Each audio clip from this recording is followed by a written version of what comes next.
It is 8:01. Okay, so we'll open the meeting.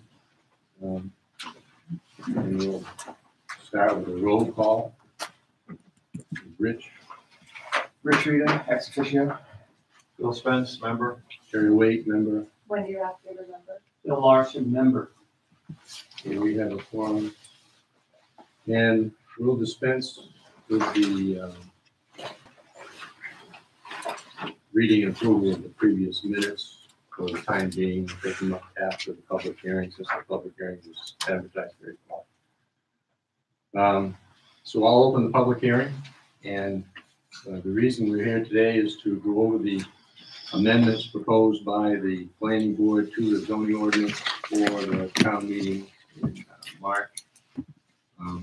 They basically they're broken down into 6 amendments. I'd like to handle them one at a time.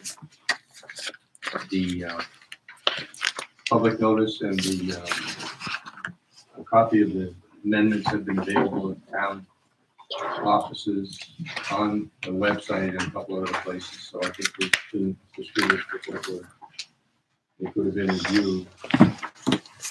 So we'll start with amendment number 1, which I'm going to just read what the amendment has here.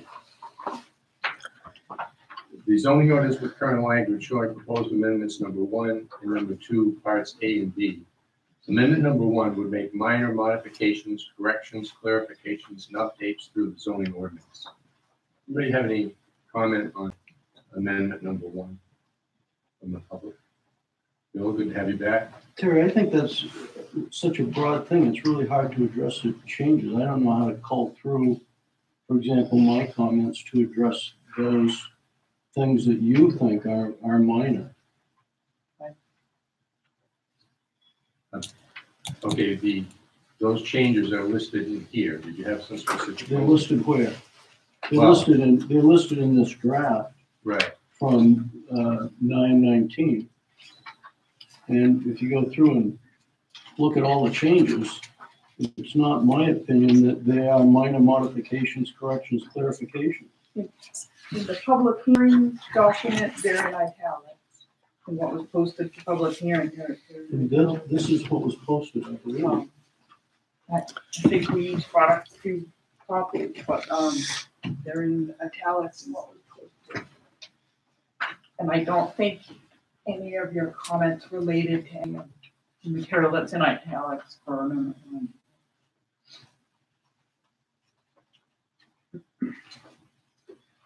I have a couple other packets. This is the ones that are in italics in blue are again, just so I'm following along here, is in what was handed out, right? Right. Okay. And the blue is the amendment 1 minor changes. What's in italics is amendment 1.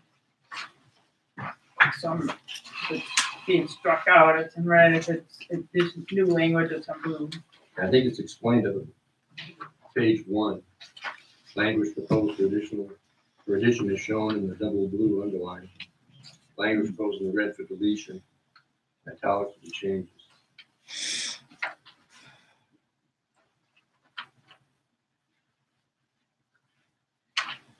Just to clarify further, we have blue and italics and blue just double underlined. So are we talking blue italics? Well, as explained on page 1. Where it says in italics. I don't see any italics in that. Oh. Well, I used to blue, that's not italics. Right, I see blue that's not italics, but I don't see italics. what I'm trying to clarify. Okay. Yeah, on page 12, for example, there's a couple things crossed out that are in italics.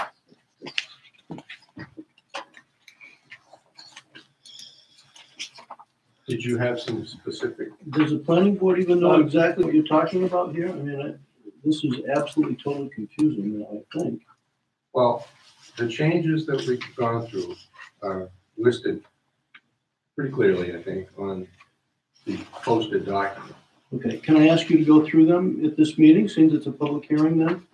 I think you've had them to go through, and if you have some specific questions or comments, you're welcome to make them. Can I make a comment? The zoning, the number one zoning ordinance changes, it says minor. And the first one that I flipped to was establishment of zoning districts, and we added a new district. Would that be considered minor? So if I can, if you want me to answer the question, that district was established quite a while ago. Okay. This is a correction to the list. It was missing from the list. There's been 9 districts. It was missing from the list. It just never got added to this list in the front.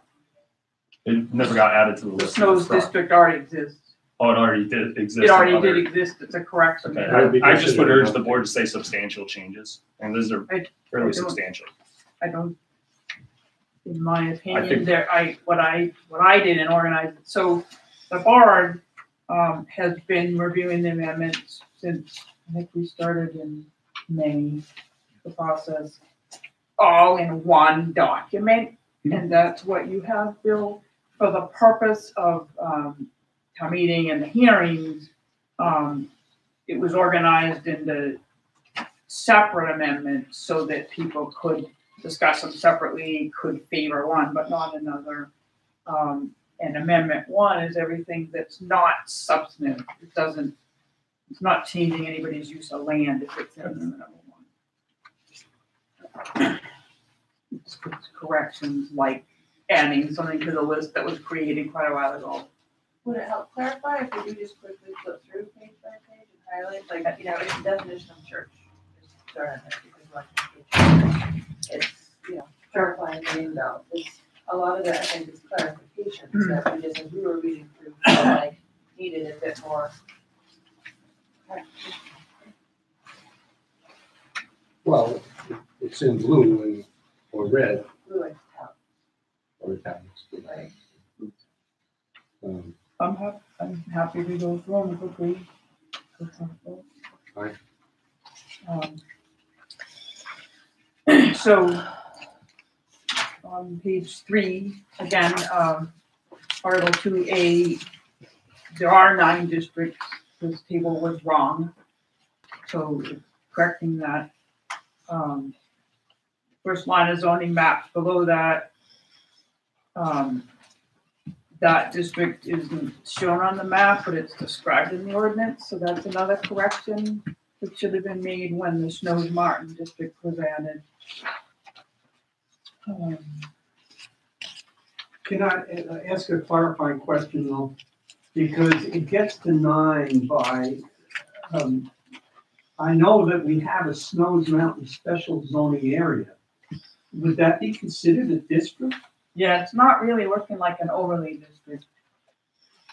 Okay, all right. So because it's a district, when I get to that, where the description of the zoning district, it's written up as a district? It was when I arrived on the scene, yeah. Oh, okay. All right, thank you. On page 4, Article 3B, there was an error in the reference. And I corrected. The definition of building was defined to be a building. That wasn't clear. I think it should have been structure. Want to make that definition clearer. On page 5, the definition of building complex was clarified and not limited to 4 businesses. A business complex could have 2 businesses. business office was also changed to clarify it. Definition for church was added. Directional signs that in few words was just deemed by the board to be redundant. Family on page 6. Somebody can be related through adoption was added. 30 gazebo, there's no gazebo with 2 E's, so I was taken out. Grand opening, shopping center is not used in the ordinance, business complexes, so that was swapped out. Greenbelt is not a conceptual area, it's a zoning district on the map. That was clarified and corrected. Open space, just thought to be a clear definition and also clarify that it can include walkways. The extra definition of parking space wasn't thought to be needed, but the parking space off street was clarified. I'm on page 8 now. Pavement again was clarified. I have a question on page 8. It goes from 56 personal services, and then 57 is scratched out on PUD. Is PUD part of 56 now? So as noted on page 2, if you read the top of page 2, the numbering's on. The formatting and final numbering, there's no reason to do that till after town meeting because you could adopt some and not all. So what's changed is kind of the word automatic settings changing. So just disregard all the scratches through the I disregard the numbering and wrote it in the front, yeah. lines and everything.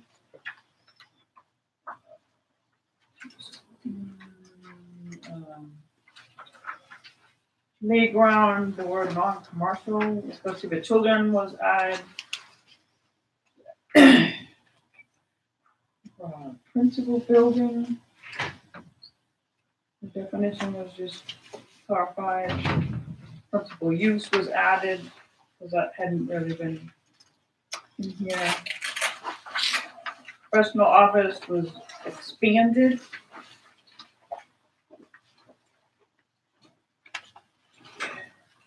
Page 9, public utilities was in here, but didn't have a definition. Recreation center was added that it can use animals like the horses for the horse-drawn wagons. Shopping center was taken out because it's not used in here anywhere. Page 10, I think it was at the last meeting, in ski trial, the word prepared was changed to designated because it could be an ungroomed ski trial and still qualify. Page 11, a definition of structure was added because that's used in the ordinance but wasn't defined anywhere. Studio was expanded to make clear it could include some retail. Theater, concerts was added to that. Traveled way was defined because it's used in the ordinance to talk about some setbacks.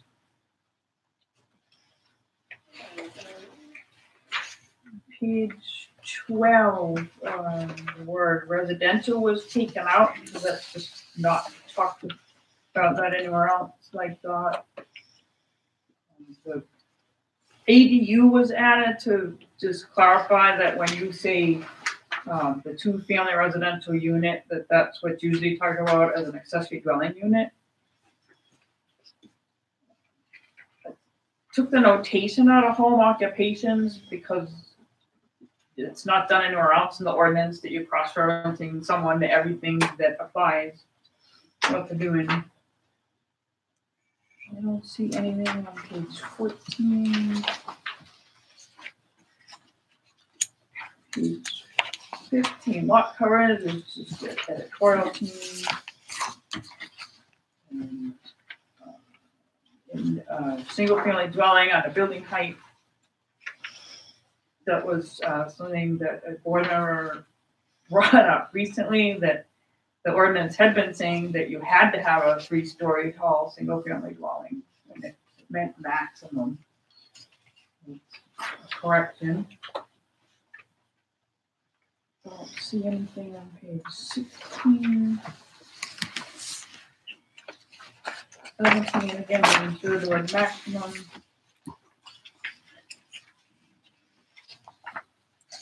18 is some clarifying language about the setback between the parking and street.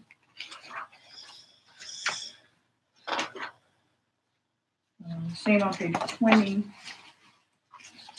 And the word principal was put in to correct that number B, because it goes on to say no accessory building is within 6 feet. So it's clear that it's a 20-foot setback for the principal building. And 21, same change, clarifying the parking setback on 22.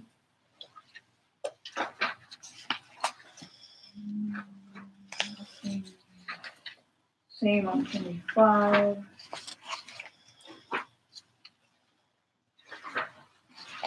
In page 28, instead of, I think this was just, a shorthand left in an amendment language that really shouldn't have been last time when the Snows district was added, and it said, well, except for that, what we had in the district before will still be in full force and effect. So that's just written out here instead. There's no change there.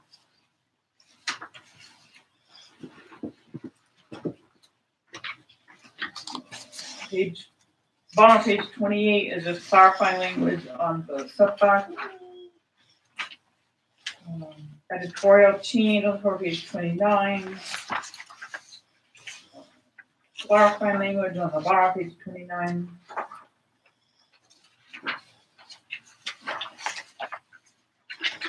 (32) is an update to the correct name of the agency. No change made in signs, because that was all taken care of last year.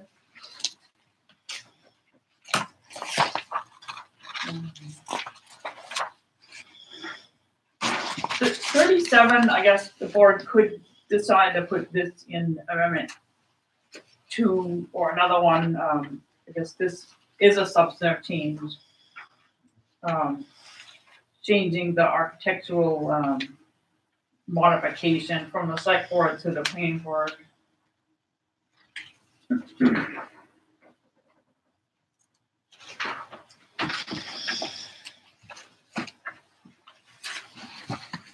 Page 39, adding to the PUD additions that prevention of fire hazards and public safety is adequately addressed, because that's in other places in the ordinance, but it really is good to repeat it in that list.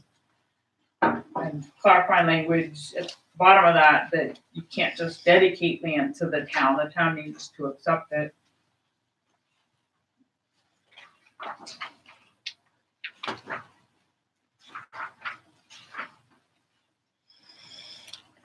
Page 43, obviously, just the date something's adopted, it's when it's amended as well. There's no lighting committee, so that was talked about. Page 46 is something required under state law that is traditionally written out in the ordinance, just like the variance procedure would be. It's already required under state law, so that's amendment 1. Thank you, Tara. Having gone through amendment 1, Bill, Tim, anybody else? Thank you for doing that, I appreciate it. Any specific questions from anyone? Craig Larson. On the, obviously, I'm just looking at the changes that you made to the recreational district, and some of the deletions are covered by this amendment 1, right? No, they're not in italics. So you're just talking about the items in blue on Amendment 1, Blue italics. and then the red ones will come. I mean, I could have made this into 2 different packets, but I thought that would be a lot more copy and printing for everybody. Yes, but just to clarify again, there's blue and then blue italics. It's the blue italics that are covered in number 1. All right, and those are just, And red italics. And all that. and we'll get to the other changes later. Yes. Right. Thank you. Okay, any discussion by the board on Amendment 1? Then we'll move on to Amendment 2. It has 3 parts, A, B, and C. Amendment 2, Part A, would modify the allowed uses in each district. Article 4 increases opportunities for business and recreation and changes several definitions accordingly. Article 3C. This would be the next part of the attachment, I guess. Are there any comments on that? I think that's. That's where Craig Larson, I'm just going right to the recreational part of it, Are you on the table or are you in the? page 22, I guess.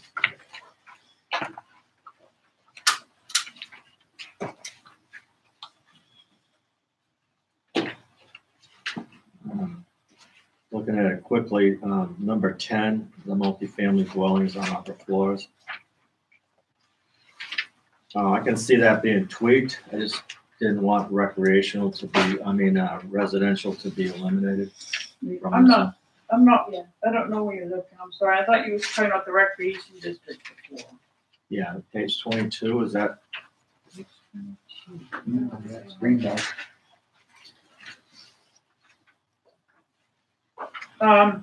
So, Page 20, 21, and Yeah, I see. 22 covers your recreational district.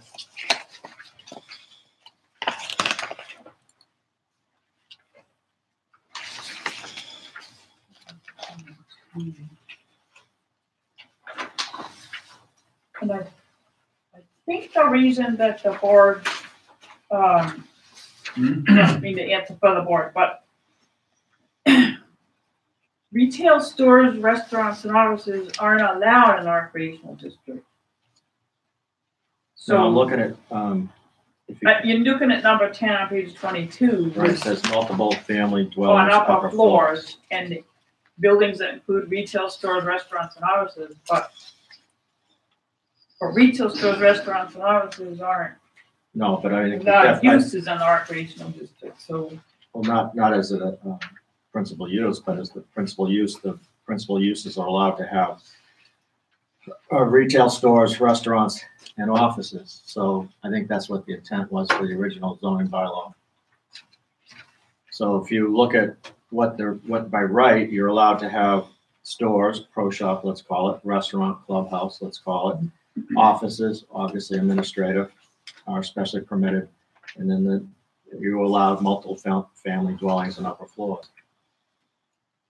I think that's the original intent. If you go back to the minutes of the zoning bylaws that originally submitted, it doesn't mean your definition is pretty broad and doesn't pertain to your definition doesn't pertain to this section, period.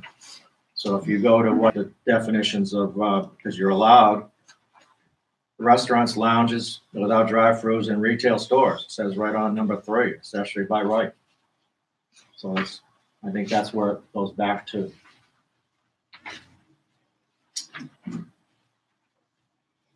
So number 10 is basically a definition of number 3.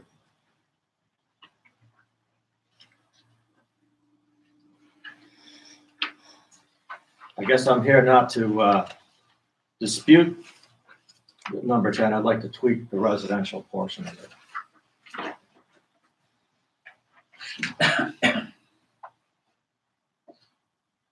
So you're thinking there should be multifamily allowed above? I just think I would like to have in the recreational district, in pretty much every district, but let's just go for this one here, there should be an accessory residential component.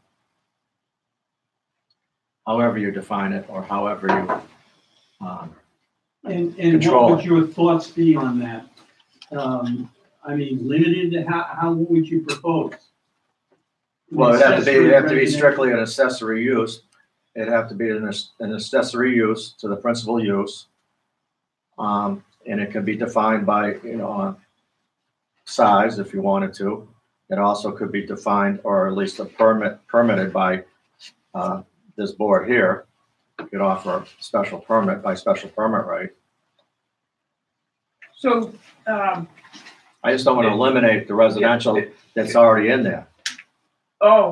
nothing that's already somewhere is affected by a zoning change. Well, you're deleting, Oh, you mean in the ordinance, but yeah, on the ground, it's not, but, just, you're deleting multifamily dwelling, the only residential component in the whole definition.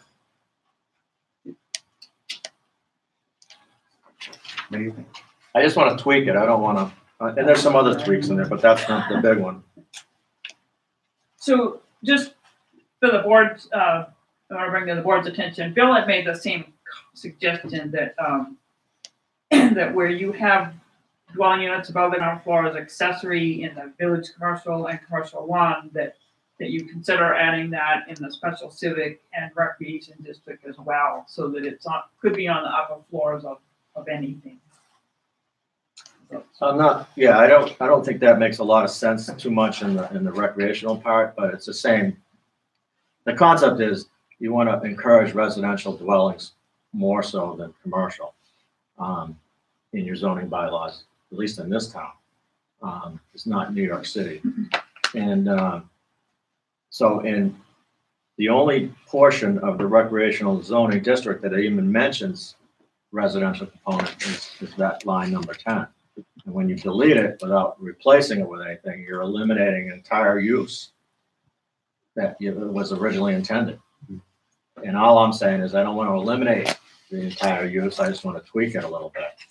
And Yeah, leave it it's the tweak a little bit that I'm trying to get a handle on as to what your ideas might be in that area. well, I think it Let's could, take a golf course. Are you suggesting that we rewrite the ordinance to allow homes in between fairways or something? no, As it you would have say to on other be, golf courses? an accessory to the principal use has to be strictly like a manager's apartment, a help employee apartment. That is an All right, accessory so you- use. A single family house that was rented out to Joe Blow Yeah, is not an accessory use.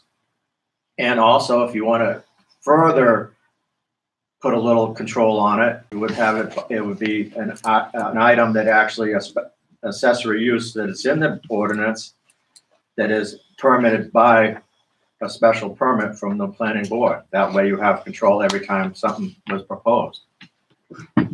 It's always limited to the upper floor anyway. Well, no, I would eliminate the upper floor part of it, just because that, Or that would be widening. no, the upper floor limits it to, But originally, what, you're referring back to what originally. I know, all I'm picking out of that is the residential factor of it, not necessarily how it's written, I guess. Right. I just want to maintain a residential component that is accessory to the principal use. It has nothing to do with multiple dwellings. If I had on the recreation and I came in with 20 houses, obviously that wouldn't be principal to the primary use. And the board could, issue a special permit to that effect, up or down. So you would have, serious control over it from here on out. It's not by right. It's just allow the planning board to actually issue a special permit. So there's a category called dormitories. It's also accessory, but not yet in recreation. That could be used for staff. Would that address Well, the need that you're talking about? It's for program participants and or staff, and it doesn't require it to be above the ground floor. It would work. I think it would just be kind of when you use the word dormitory, I think it's very confusing. You know, some of us went to college a long time ago, and I don't think you want my dorm to be on that property. No, the definition is a building or. But I think part thereof. residential component is pretty clear.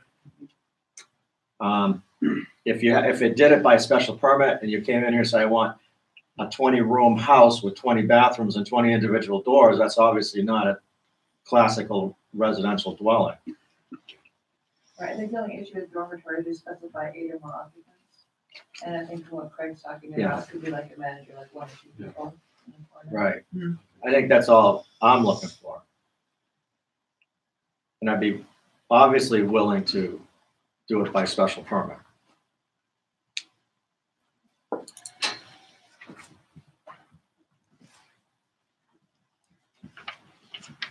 One of the confusions, I think, if we address this, is we define in the definition something called an accessory building, but we don't really define what an accessory use is. He's using a relatively narrow definition of an accessory use compared to what others have argued is an accessory use. So at some point in time, we probably ought to define what an accessory use is, so that we're relatively clear. Well, under number 3, under accessory uses by right, you have a lot of things listed here. Right, but I don't, yeah, but your definition is housing should be an accessory use by right, as long as it was very limited.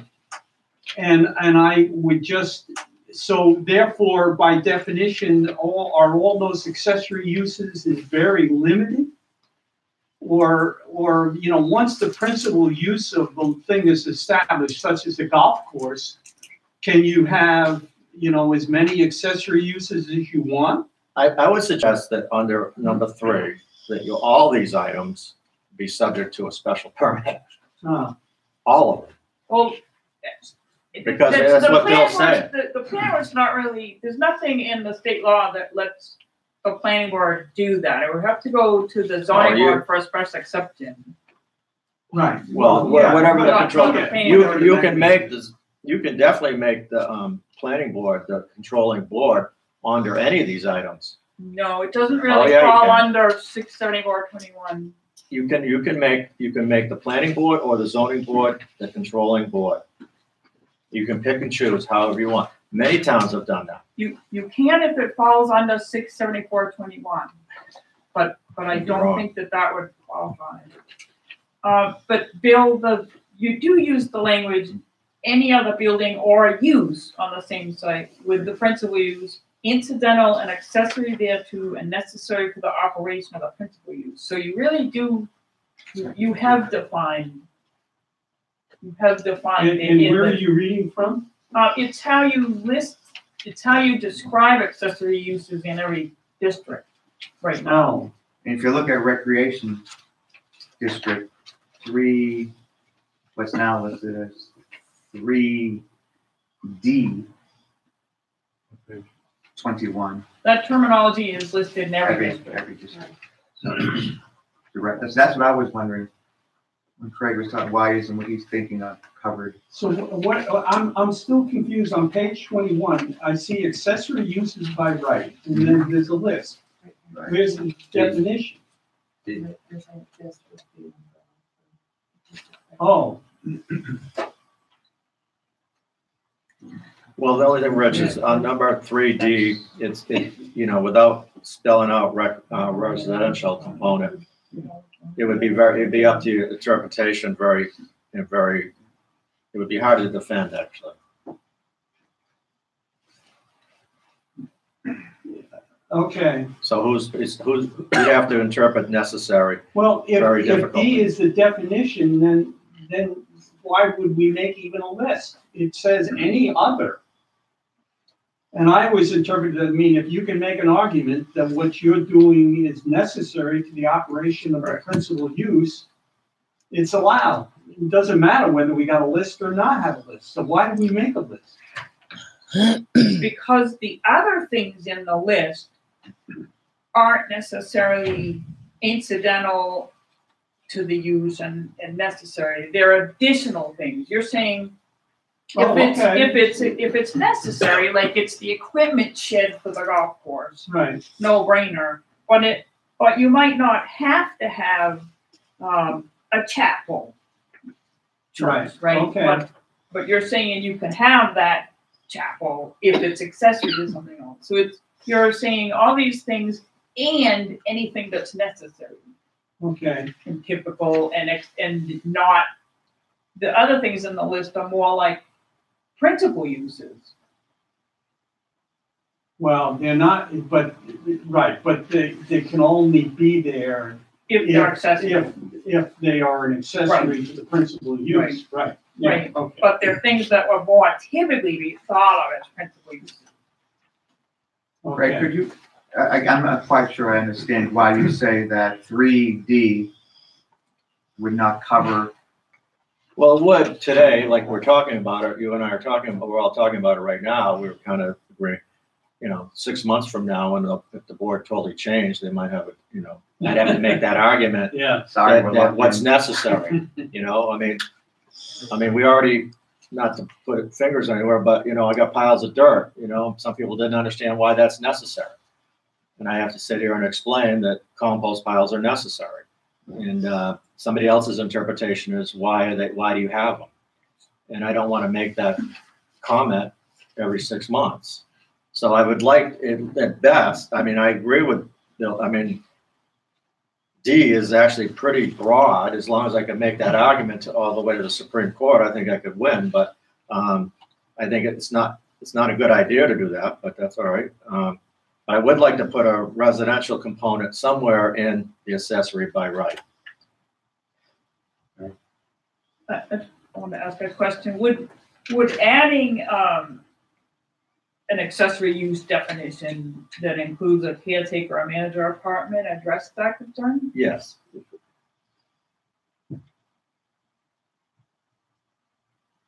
right. Well, it would seem to me that what he's asking for would be some statement that basically says a caretaker or a manager's apartment. I'm okay with that.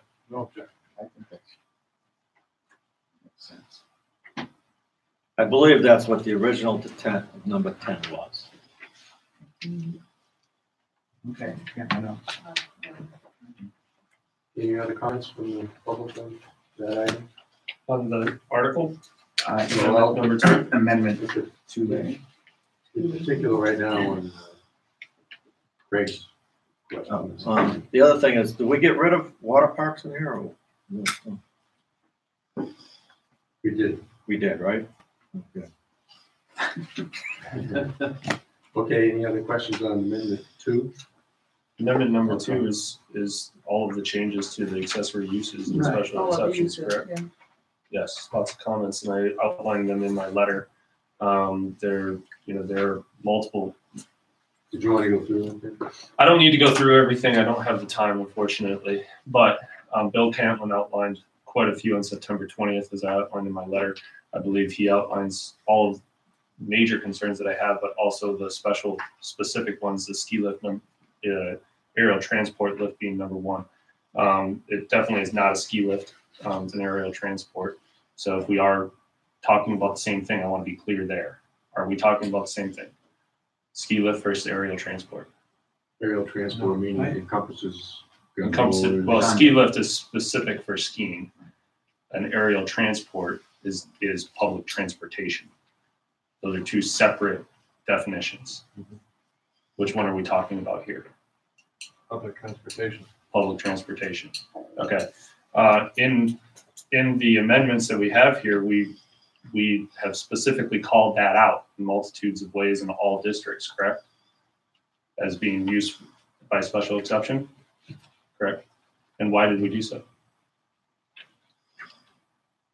I think at the time we were looking at it as ski, not public transport. Well, and the consensus was that there could be locations in the district where it's not appropriate.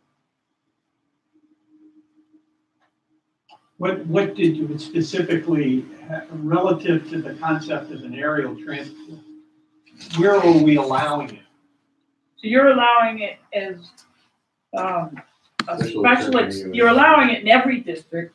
We allow it in every district By as a special ex- special, by By special exception. exception, except in snows in the green belt, because it was thought that there could be adjacent land uses that make it inappropriate for a particular lot.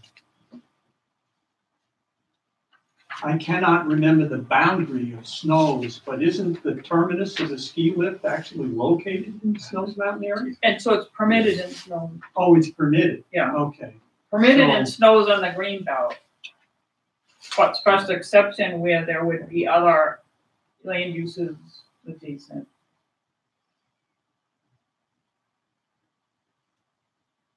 And do we specify the criteria that would be used for granting a special exception? Yeah, you, have added some. I think last time you did amendments, you added some, but page 45 is where you talk about criteria. Noise, lighting, hours of operation, runoff. Okay. So we do generally make a lift. Now, when we're talking about aerial transportation system, it seems to me there's two components to that. A terminus and the fact that the lift is gonna go over other properties. Which are we granting by this the right to go over other properties? By special exception. By special exception. So it would include both the terminus as well as the ability to go over a set of condos by special exception. That's how I read it. And based on Okay. the comments that I got from Bill, I was gonna recommend, that we expand the definition so that it's clear that it would be, not just a ski lift, but. Right. Yeah. Concept.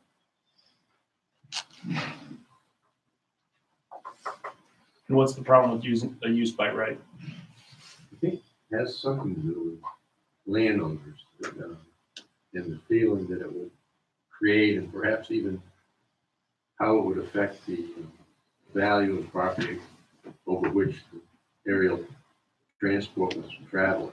If you happen to have a house, and all of a sudden there's a chairlift going right over the house, I think you might want to have a little bit of say in it. And I think by making it a special exception, it requires a little bit more review and perhaps a little more consideration of the land. And not just the whatever device carries people, but also the support towers, I think was a concern if there's, But a you can't conception just of the put, view. you can't just put this over, you can't put something on someone else's piece of property. You can go over it. Can you go over it? Yeah. You don't own the land above. That's the thing with the drones. I mean, that's the whole thing. You can go over my house with a plane. I can't stop you. I wonder, though, can you go over with a fixed structure? That's a I good don't know. question. Well, that's how you write it. It's what they're saying. It's how you ever write this up. I mean, I think how you have it written is fine. It's just subject to a special permit. And if I have a house and he proposes to put a tramway across it, I would have a little say in it, I guess. Right, because the diminution of property value is one of the criteria. So if you made that argument about your house, then the zoning board would have to take that into I think account. on something as large as that, you'd want to have some say in it forward. I think it allows the ability to try to put one in, but it allows the landowner a little bit more say. And I think that's Do we have those in the special exception? Do we have it listed as to what criteria we would need to meet in order to, Page 45 is the special exception criteria for a reason. has that been gone over? Has that been gone through? It's not being amended. Okay.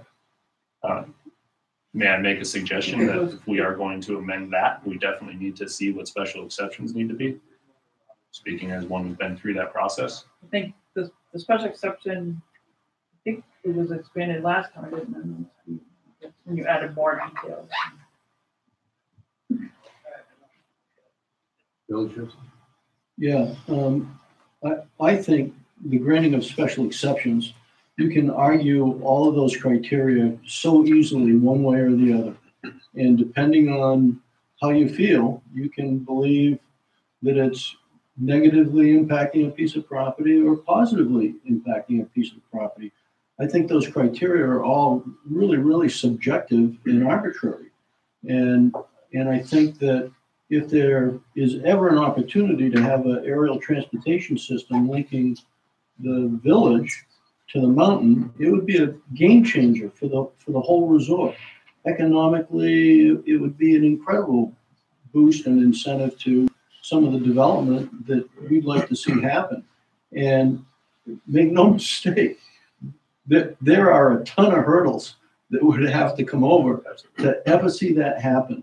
But to add this as a special exception with all the subjective and arbitrary arguments is one extra stumbling block that makes it all the more likely that would never happen.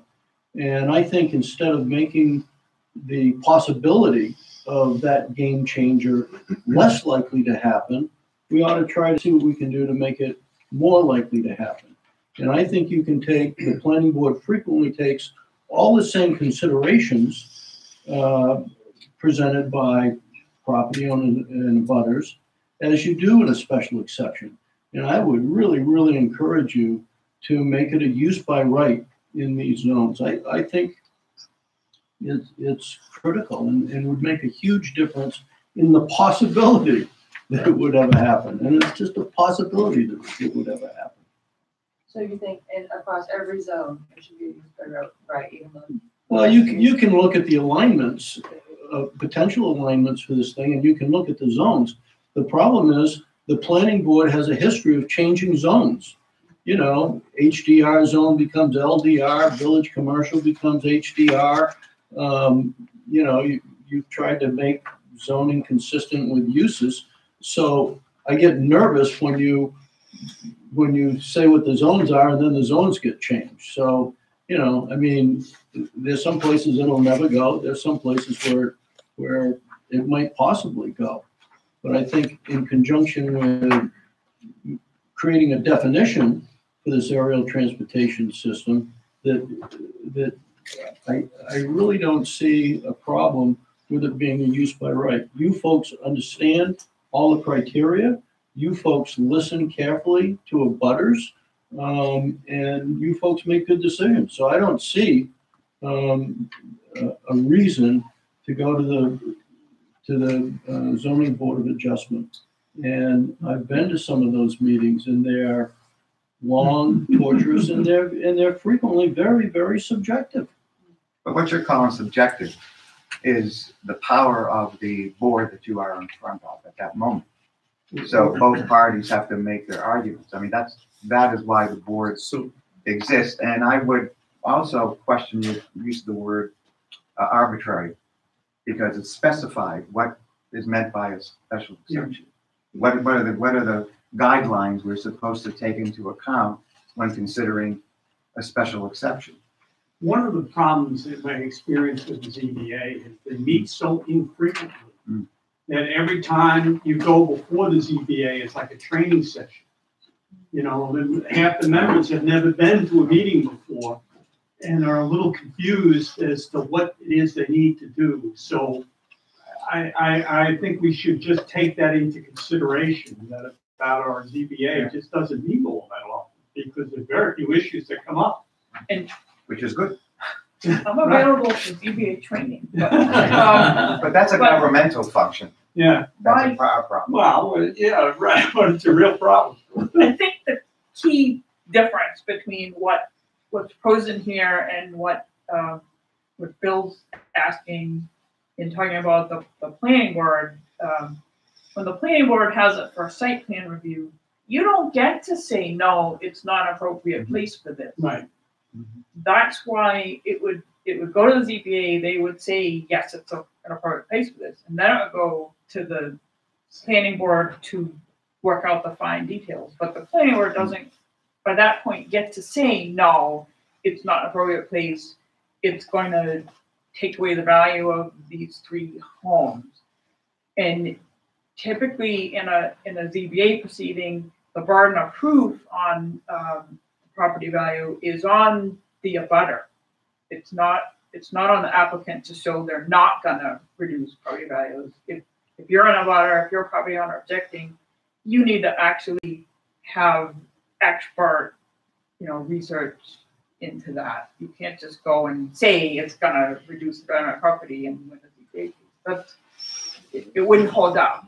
Well, So, I appreciate that perception, but I've worked with a lot of real estate appraisers, and I don't have a lot of faith in that process. And Rich, if you look at some of these things, there'll be no nuisance, okay? I can argue it's no nuisance, and Tim can argue it is a nuisance. And those things are very, very, very subjective. You can argue about whether something's in hazard or not. You can argue about whether it's an appropriate location or not. These are all things that, you can argue those things one way or another. And depending on how I felt about something, I could go before the ZBA, and I agree with Bill completely. These folks just we're not a big city where they're meeting every month and are really up to date on this stuff. It is a process that for someone who might want to get an aerial transportation in is just fraught with potholes that could stymie the whole process. I have one experience with the ZBA, and it was not a pleasurable one, as we all know. Right, Craig, I think. Well, I mean,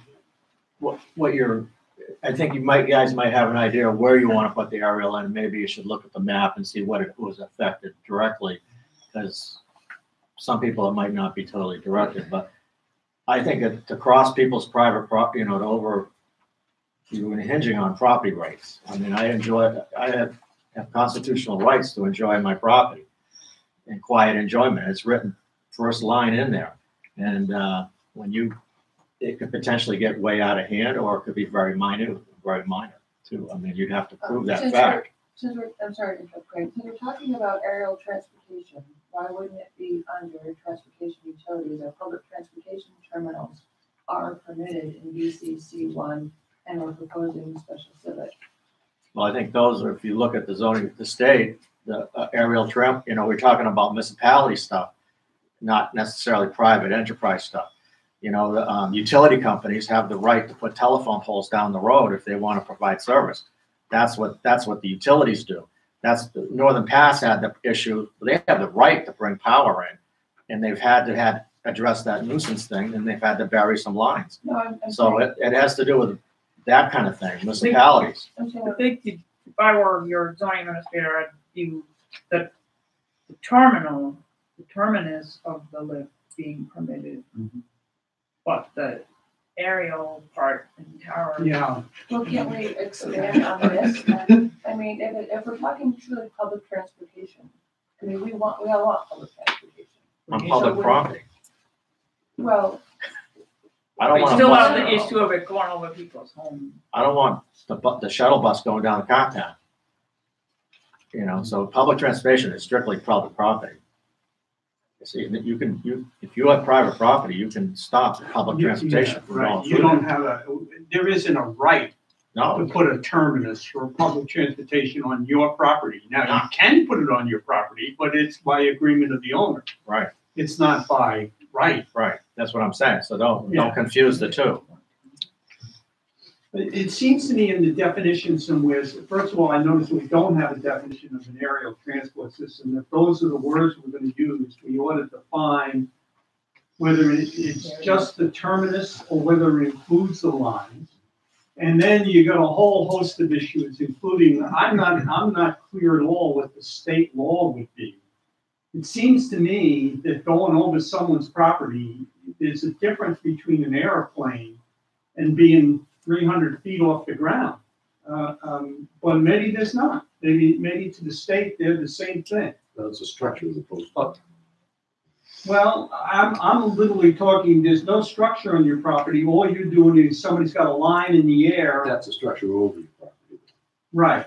Does it talk I think to that's that? different. Well, it probably doesn't, but I think that Right, so we need to just be clear about that. I'm not sure, we may be talking about a right that we have no right to give, period. The other thing to consider too is that you brought up the point that the ZBA changes, you don't know who you're gonna be dealing with at the time you bring it to their consideration, and that's therefore you're saying being subjective, it's a little bit, the goalposts move and so forth.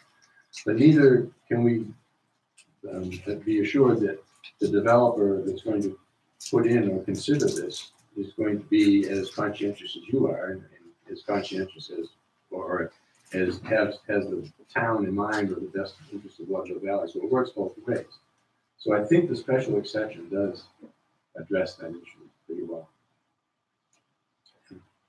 I just want to point out, we have a critical point in our time in history here for Waterville. If we do this as special exception and we add hoops to jump through for a developer, we are greatly diminishing the potential for us to be able to get the developer in. If we embrace this time and put in, use by rights, and we put in that we are embracing this aerial transportation, we are more likely to make this happen. By right means there's no public hearing, so. Right. Oh, yeah, there is. No. We're having one No, right now. I have a residential property, and I have by right to put a single family home in. I don't have to have a public hearing for a single family home. It's by right. But a commercial enterprise would have to, there would be a public hearing. It would only be on the site plan, not whether it could happen. It's not, in site plan, it's like she's saying, site plan review is not a up or down vote. It's just, they're just making it work. I still think that the public has to be heard and considered, but I don't But think it's the flexibility. But my argument at a special permit, at a site plan review is much different than It's my a argument technical, at the zoning right. bylaws or the zoning board of appeals. When I look at a site plan review, I can say, well, I don't like the color. It doesn't mean I can move the building. It just means I don't like the color. That's what site plan review does. It has a little public input into actually how this project is gonna look. I think you could probably come back and clean this up, and you guys could try to do, I think you're going from one extreme to the other. The one extreme, the problem you have is that you're right, this thing could drag on for 6 years on a hearing, or it can go by right. By right means you apply for a building permit and you pick it up. You're done. No. Yes. You have to go to site plan. Site plan review does not up or down the thing. I can go to site plan review and you could hate the project, but that's all I'm just going. And that's all it says. It doesn't say it has to be If it's a use approved. by right, no one's gonna question whether it's a use by right. No, Right. they're in the No public- one's gonna question If that. I went to court with a by right item, I'm winning every time. Well, but I think the public hearing allows you to mitigate the situation. Only on Such site as- plan review. Well, such as if the chair was going right over your house and you could say, no, I would like it to go 100 feet that way, still my property. But if it's by right, It can still happen. It can That's- still happen. Yeah. One's a No, I technical agree argument with and them one's a legal argument. Well, except. I think that they even could, a- I think what you should do, I think what they're saying is they want the town to embrace this somewhat and to maybe, I think it should be a special deal in areas, because you're talking about going over other people's property, different than a Right. storefront. I had always interpreted this to be determinants, not the lines themselves. So right away, there's confusion, Right. And we need to be Well, there's clear no as to good- what we're talking about here. Right, I mean, And. a terminal is only so good unless you have the lines that can go across. Well, I always assumed that somehow you had to go get permission of all the people involved. Yeah, I would say you would. Right, I'll And you do. research that You do. between me. No, you don't. If you're not touching the property, you don't have, I I'll don't research, know.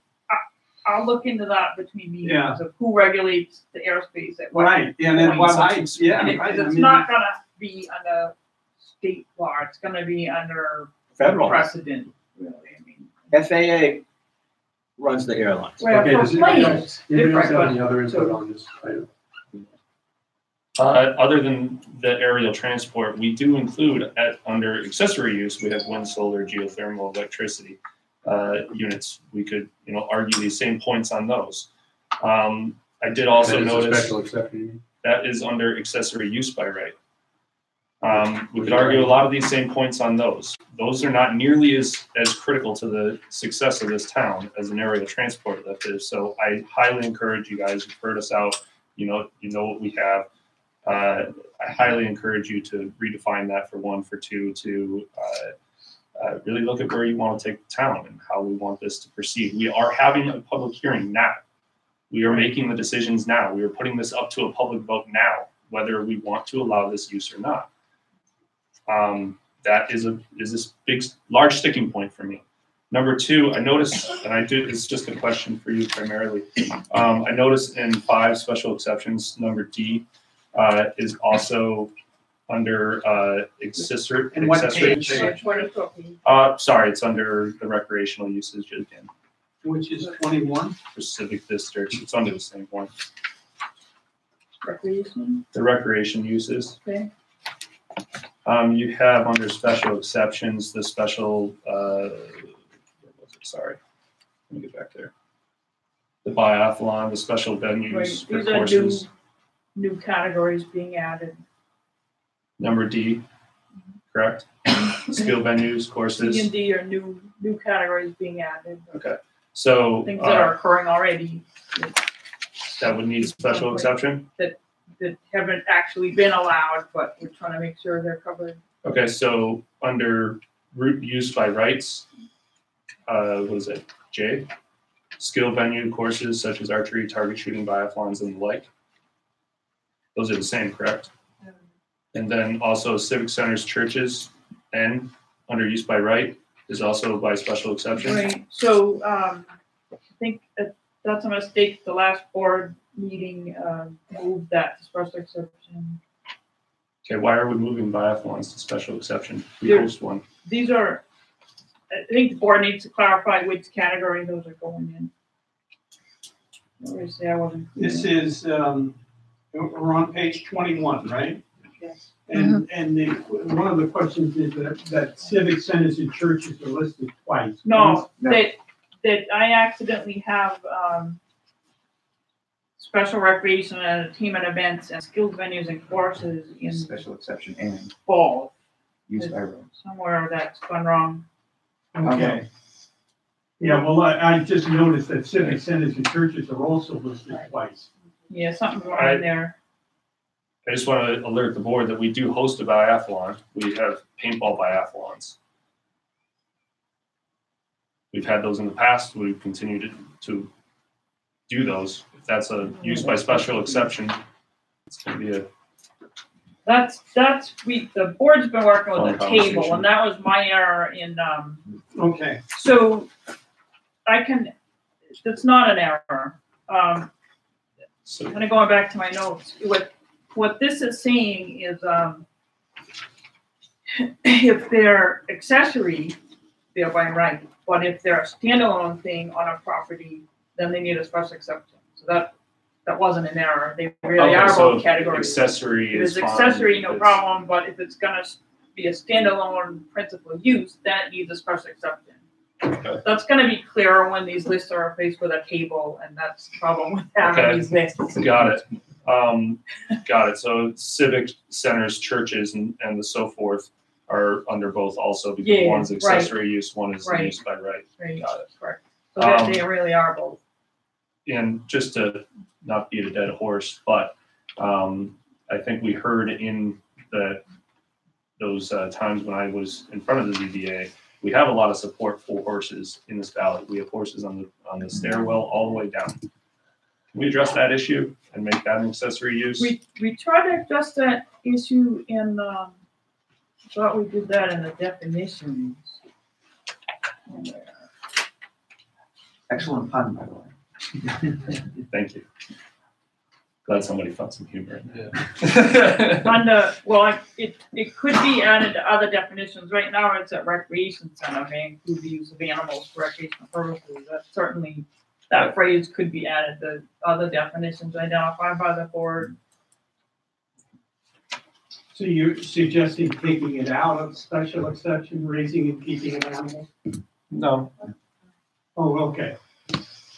But I think what he's suggesting is that more than just a recreation center, where you've expanded the definition to include use of animals, that events, activities, some of these other things. You Yeah, could involve I think animals that too. applies to all zones, right? The way this was written is, that it is state law. My understanding, when we went through this once before, that we cannot restrict the use of animals.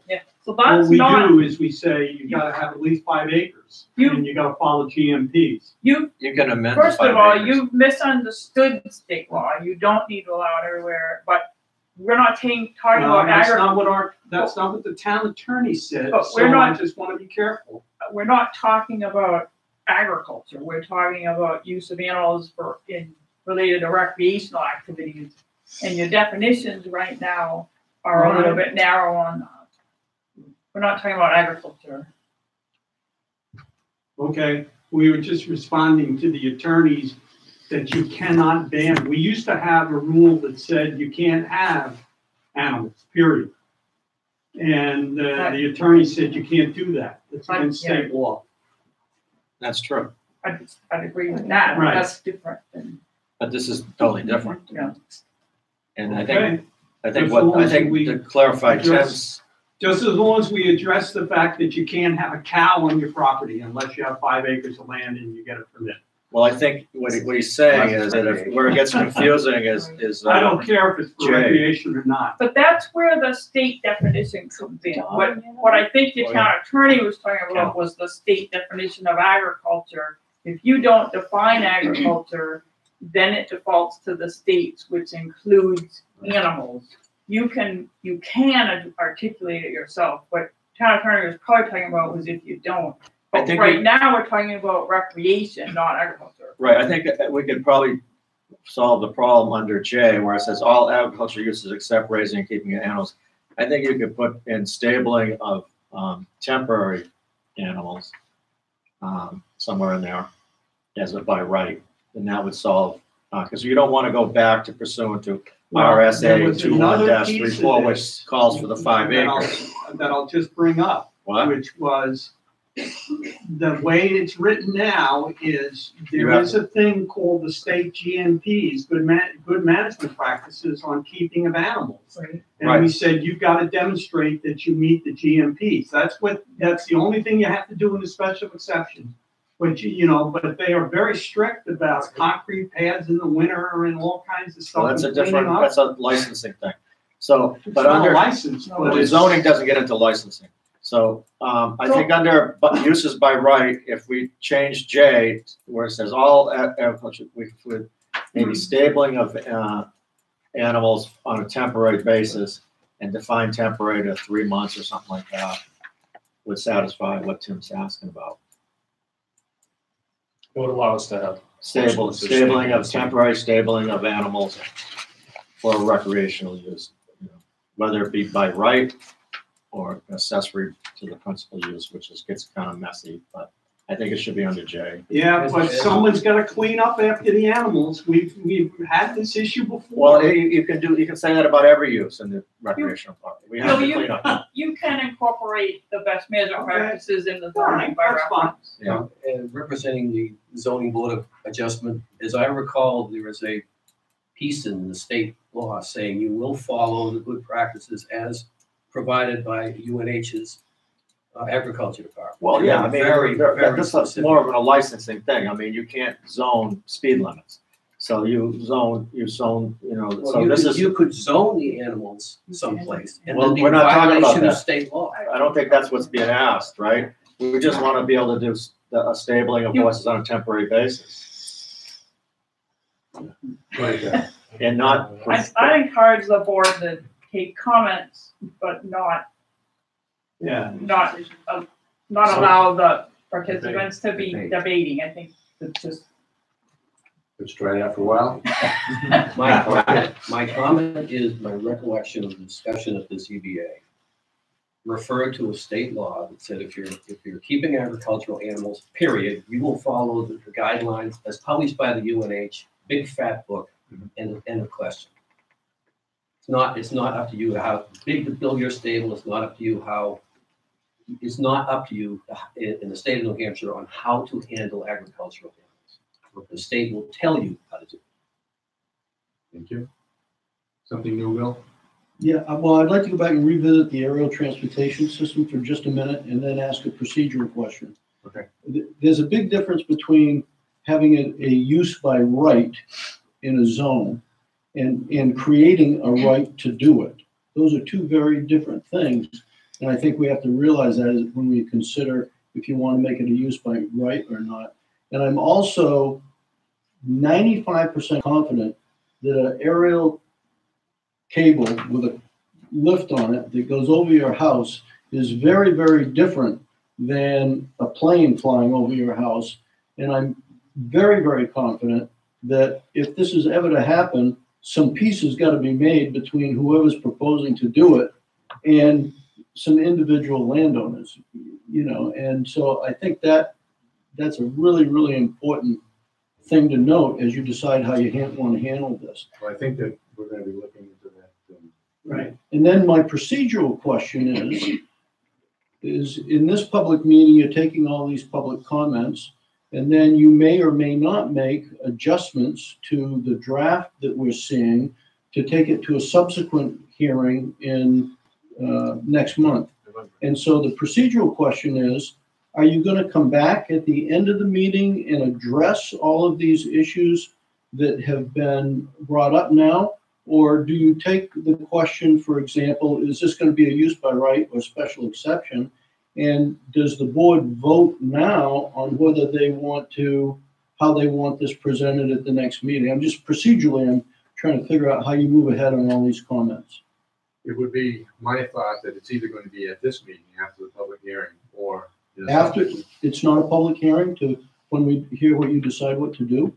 Well, it's not a public hearing to vote, no. Public hearing is closed on the vote. The public can be present, but it's not a public hearing. Okay, so someone's making a list of these things and you're gonna go through all these issues and vote on them. You know, is someone gonna come up with a definition for aerial transportation system?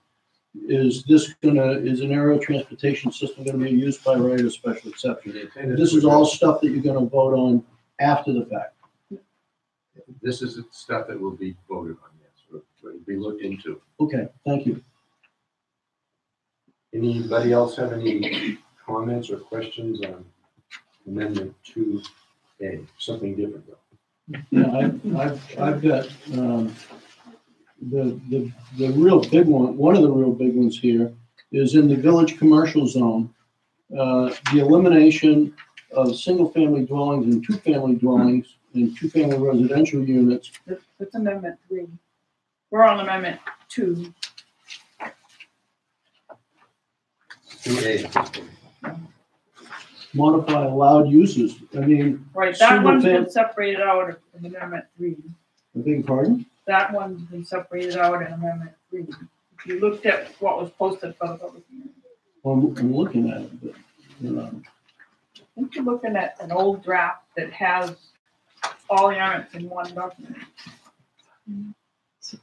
this is, not what was posted for the public hearing. So it's Amendment number Amendment 3. okay, so you would like me to address this later? Yeah.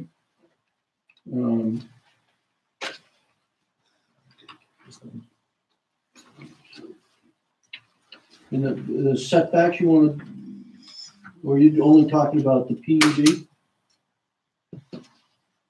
In this? So, the Part B, Amendment 2, Part B is removing the retail setbacks and changing the PUD. Did you want to move on to that, Terry?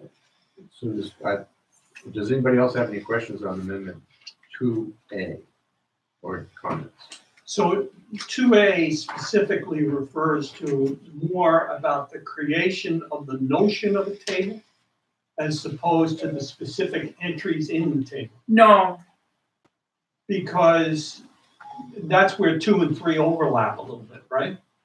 Because 3 really does refer to changes that are listed then in the table. 2 is making most of the changes. We separated out. So 2 is pretty much adding uses and changing some between categories of permitted and special exception. But we separated out, removing the residential uses into a separate amendment because that's changing property rights. and the others are not having as much impact. So we're just trying to separate out amendments to stand alone that could be a more concern to people. But most of the use changes are into. All right, we'll move on to Part B, Amendment 2. Part B will remove the retail setback exemptions in Article 4C8 and 4H11, while enabling the planning board to approve planned unit developments, PUDs, in higher density residential, village commercial, and commercial 1 districts, for more flexibility in site design for all uses, and eliminating extra step of the select board for review to review the PUDs. Article 5O. Any comments, questions, Bill? And can I just add one clarification on that? That the reason those are linked together, right now, the retail, the setback exemption is only for retail, and right now, PUDs aren't allowed in the village commercial or commercial district. So the reason those are linked is the board's desire was to provide that kind of flexibility for all uses, not just retail, by adding the ability to do a PUD on one acre in a village commercial or commercial, and moving that determination, that power to the planning board rather than the zoning board, which is one of your concerns with other things, to make it just part of the site plan review process rather than additional steps. So the goal is to make it easier. As written, one way to read it is it implies that they're linked. In order to do the second part, you have to do the first part, or is it not true? In other words, removing the retail setback exemptions, can that stand on its own? It Could could. you just do that and not? It could stand on its own. I wouldn't recommend it that way, because the reason to remove it was, the question was, well, why should only retail be able to be closer to the road or pedestrian way? Why not all uses?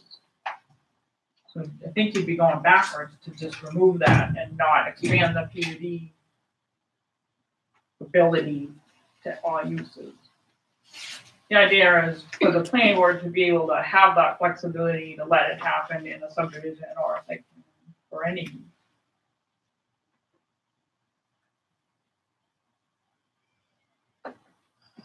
Bill? Terry, I commend the planning board and the work you've done to create the ability to do a PUD. I think that's really good, and I think having that flexibility moving forward is great. I am nervous, kind of as Bill just expected. Why eliminate it for a retail zone, the zero setback, the retail exception? What if the parcel of land happens to be smaller than 1 acre? I just see no reason to eliminate the ability to be flexible on setback requirements if we don't need to. And I expressed that in my comments. I guess the question of the board would to consider when you deliberate on these later is, if it is less than 1 acre, is that going to lead to a well-planned development? Or is it going to look piecemeal to have one building on 1/4 of an acre not meeting the setback and the others around it meeting the setback? Right. The regulations require you to show anticipated development around what's actually being proposed, but lots of times you create small pieces of land because that's the way you end up financing a development, a phased development. You have smaller pieces, and so that's where my concern is. So the PUD wording, it doesn't have to be a lot that's 1 acre. It just has to be under the same ownership, or the owner's dwelling jointly. So that's where you get at the intention around the property. Can you give us the page numbers where it 39. describes the PUD 39? We're looking at 39 here. Thank you. So it's not,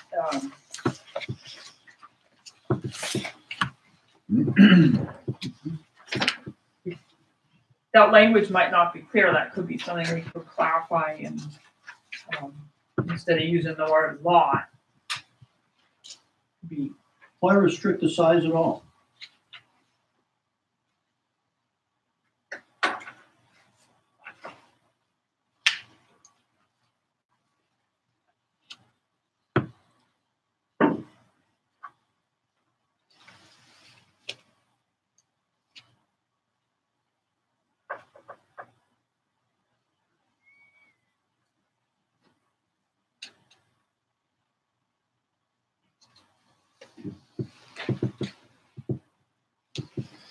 Yeah, for the commercial one, probably for lower density and higher density, we want some sort of control over the size.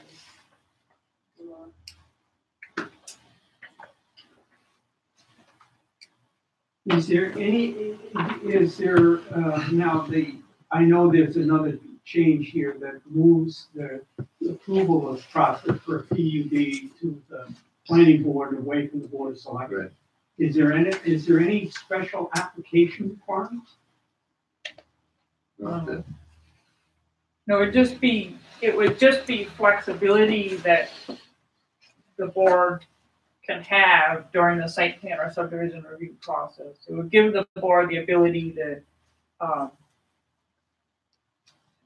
have different frontage and setbacks. So to really understand what it is one needs to consider in a PUD and what's allowed and not, you have to go to the site plan review regulations to read those. Well, it's allowing more flexibility. It's letting the planning board make changes to the zoning as part of their site plan or subdivision process, rather than having to go to a zoning change for a small development or a variance. It's giving the planning board some control over the zoning dimensions. Can I just ask a question Sure. of Bill? If there was no size limit on the PUD in the village commercial and commercial one, would you feel differently about the retail setback exemption? That would ease my angst a little bit, but I hate to see the elimination of flexibility and setbacks when the general consensus is we're trying to increase some flexibility and I setbacks. hear you on that. That wasn't, I know that from working with the board all these months, the goal was to increase flexibility. I think it was always 1 acre and more, and I just don't think that's where it started. I don't think it was considered to go smaller. It was 2 acres, but it wasn't allowed in the VC or C1 at all. I think you want to eliminate the size completely, especially in this town. It's not a huge rural town, everything like that. You have to worry too much. I think by eliminating it, it makes it gives this board some more flexibility and doesn't eliminate the developer and doesn't. Some people like to finance it differently, and that gives them more flexibility, which has nothing to do how they finance it. Has nothing to do with how the project looks. So the intent is how it looks, not how it works. So I can see eliminating the 1 acre completely from this, especially in this town, where you only have X amount of acres to begin with. And I do, while I'm talking, I guess I do like to eliminate the selectmen to the process, because if, as a developer, you make all your deals on this board here, and next thing you know, you got to get the selectmen to sign off, and it's all of a sudden they start from ground zero again. So that's a huge. And they don't typically have a planning role. That's Yeah, just so I think by eliminating the selectmen to the sign off on the PUD, every time I've been involved in PUD and you had to get the selectmen, it was just almost, we're right back to step one again. I think they would argue in some cases it has been the reverse in the history of this valley. Well, The selectmen have created PUDs with virtually, with somebody coming and saying, can I declare this a PUD? Yeah, it's fine with us. Yeah. But I think if you keep it, if you want to talk about like the zoning board not meeting and not having enough Yeah. experience is because they don't meet enough. If you kept this board as the controlling board, I think you would have more to do every week. And you'd be better off, totally. And the applicant would be better off. Okay. Thank you. Any further comments? 2B. Move on to 2C. You know, 2C is just changing putting the list into a table instead to make it easier for everybody. But there are changes in the table. No, So 2C is just saying there's a table. it's now. just saying that we showed you the changes in the list, but we're really gonna have a table. Because we wanted to make sure that people could see the red line, you know, in the list that you're used to looking at, not kind of have you miss a change that's being proposed because it's not a table. That's really the only purpose for that, separating that out. It's not really something. And the lists in each one of the sections will be eliminated, Right. replaced by this table. Yeah. Any comments on 2C? Okay, we'll move on to 3. Amendment 3 would remove single-family dwelling, a two-family dwelling, or a two-family residential unit from the allowed uses in the village commercial district, to remove multifamily dwelling from the allowed uses in the commercial district in order to reserve remaining undeveloped land in these districts for business development, Article 4.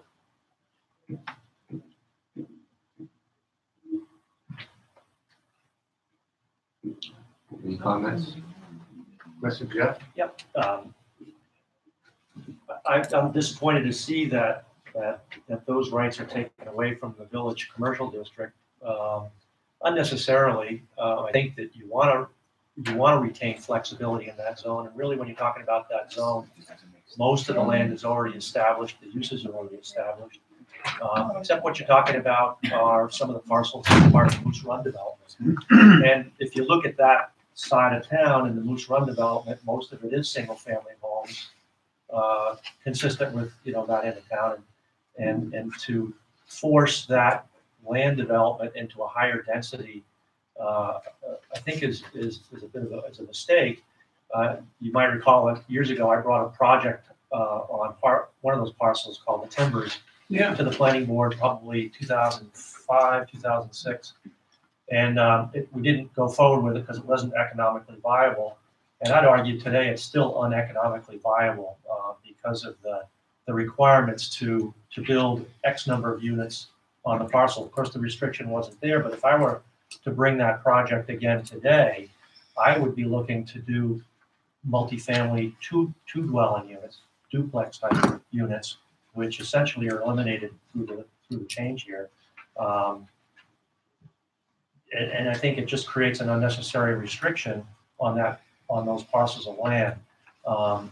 You know, I do applaud the addition of the PUD concept on that zone as well as the commercial one zone. I think that does provide the flexibility that the board probably should retain. And I do agree with what Bill said and what Craig said, is that if you adopt the PUD concept and not restrict the size, then that will give everybody the flexibility that they need to make it all work.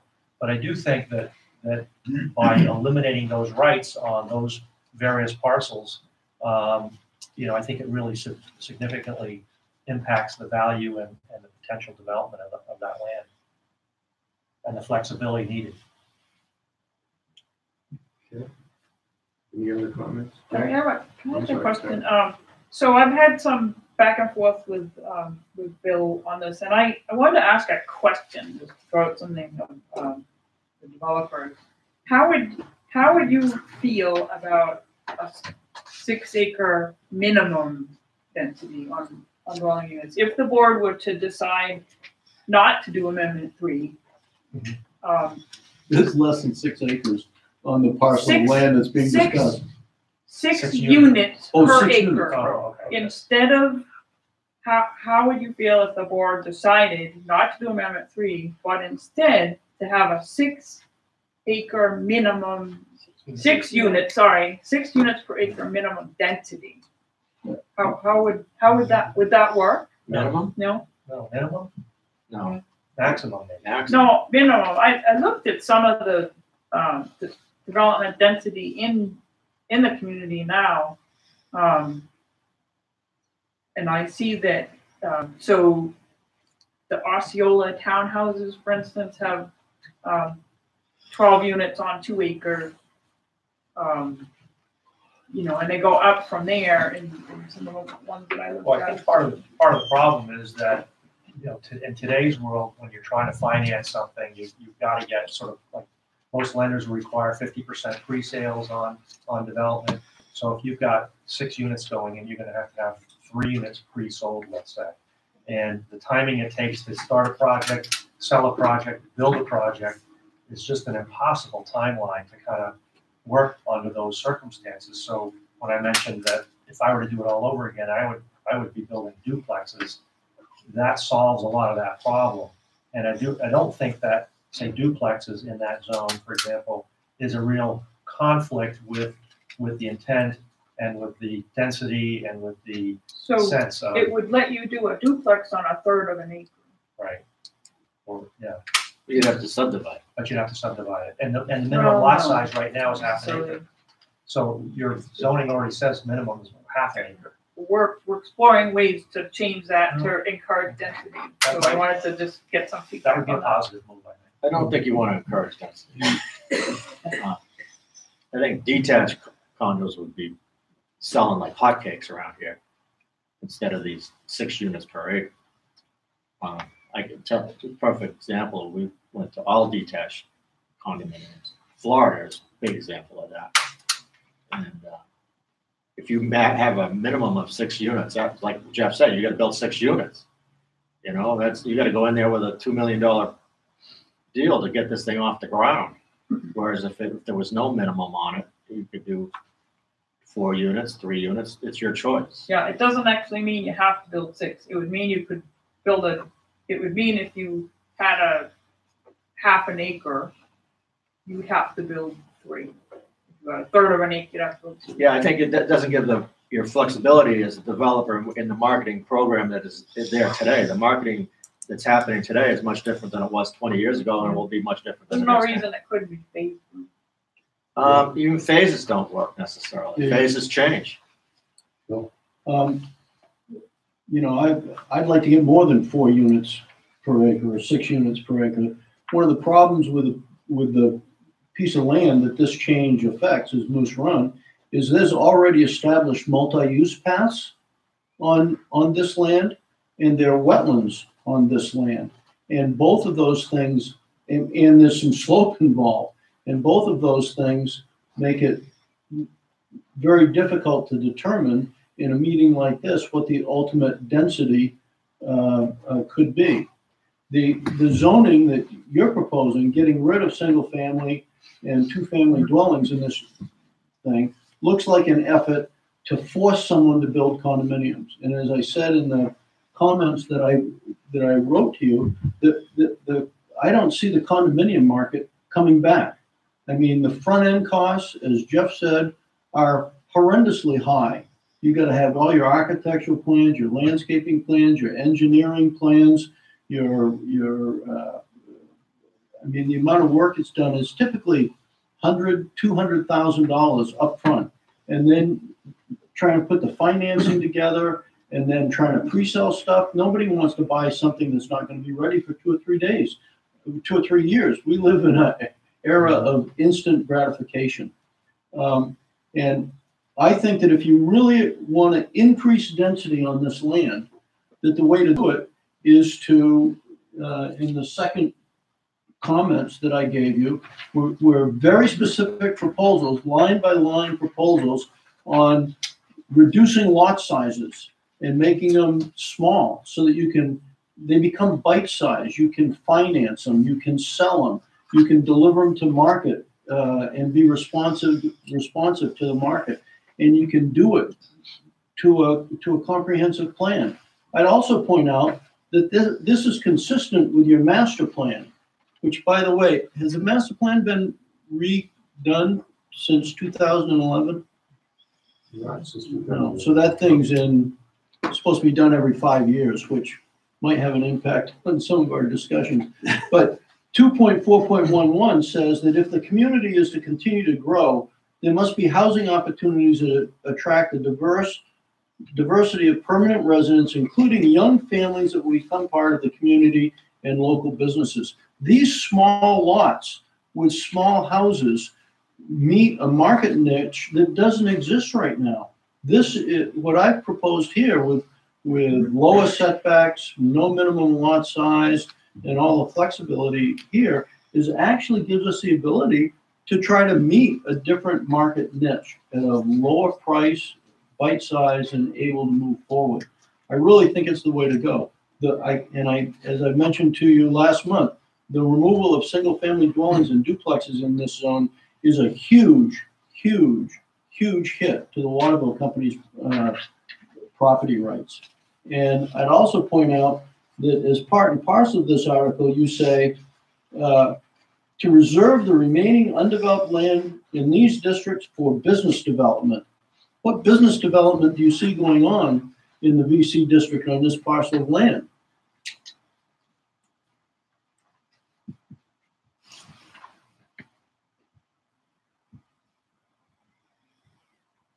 Bill, can I just, while people are thinking up an answer to that question, can I ask you, you said that the market for condominiums is kind of dead.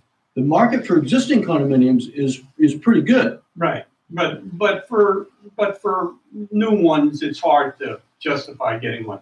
How about condominium hotels? Are they dead as well? No, there was recently just one built in Lincoln, but Tim So the says- Golden Eagle Tim has Lodge, more. for I instance, I'm learning more about concept-wise, is not ridiculous. Condominium hotels are dead. Hotel condominiums are the things that are selling.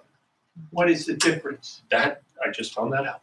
It is so a condominium hotel means it's a condominium first. The property owner owns the exact condo that they're purchasing. The hotel condominiums basically means they own a share of the hotel. And Okay, they own a room in that hotel. They get 14 days of use. It's meant as a business Okay. opportunity, investment opportunity, rather than a ownership opportunity. And that's somewhat where we're starting to see more development Okay. come out of the resort industry right now. The point system on the timeshare is where they're headed, and it's basically kind of what Tim's saying. But you're talking about a condo hotel, which is in essence could be a timeshare units, but they're not necessarily deeded. You get a point system, and you get a percentage of points on how many points you buy in on it. That's what's going on in Lincoln, and that's what's going on in all the resort areas that's being built today. okay, You're not seeing, hotels aren't being built per se. They're all condominiumized or a point system. If you go down to Orlando, every single, what was a hotel room is now a timeshare scenario. right. Fractional ownership. Timeshare, I'm just using the word timeshare. They call it fractional ownership. Correct. And those are hugely popular. They are somewhat financeable and things like that. But that's what's happening today. And the fractional ownership, the big difference between a hotel condominium and the fractional ownership, to my understanding, is the ability to finance. Because in hotel condominiums, you actually own a room. It's a deeded item. It's a deeded asset. Where they've gone to point systems now instead of the weeks or the months or whatever. Right. You buy how many points you want to buy, determines how much use you can use on the property. That's what we're seeing hot in the industry right now. Yeah, and that's all up and down the coast, on the Okay. East Coast. Gotcha.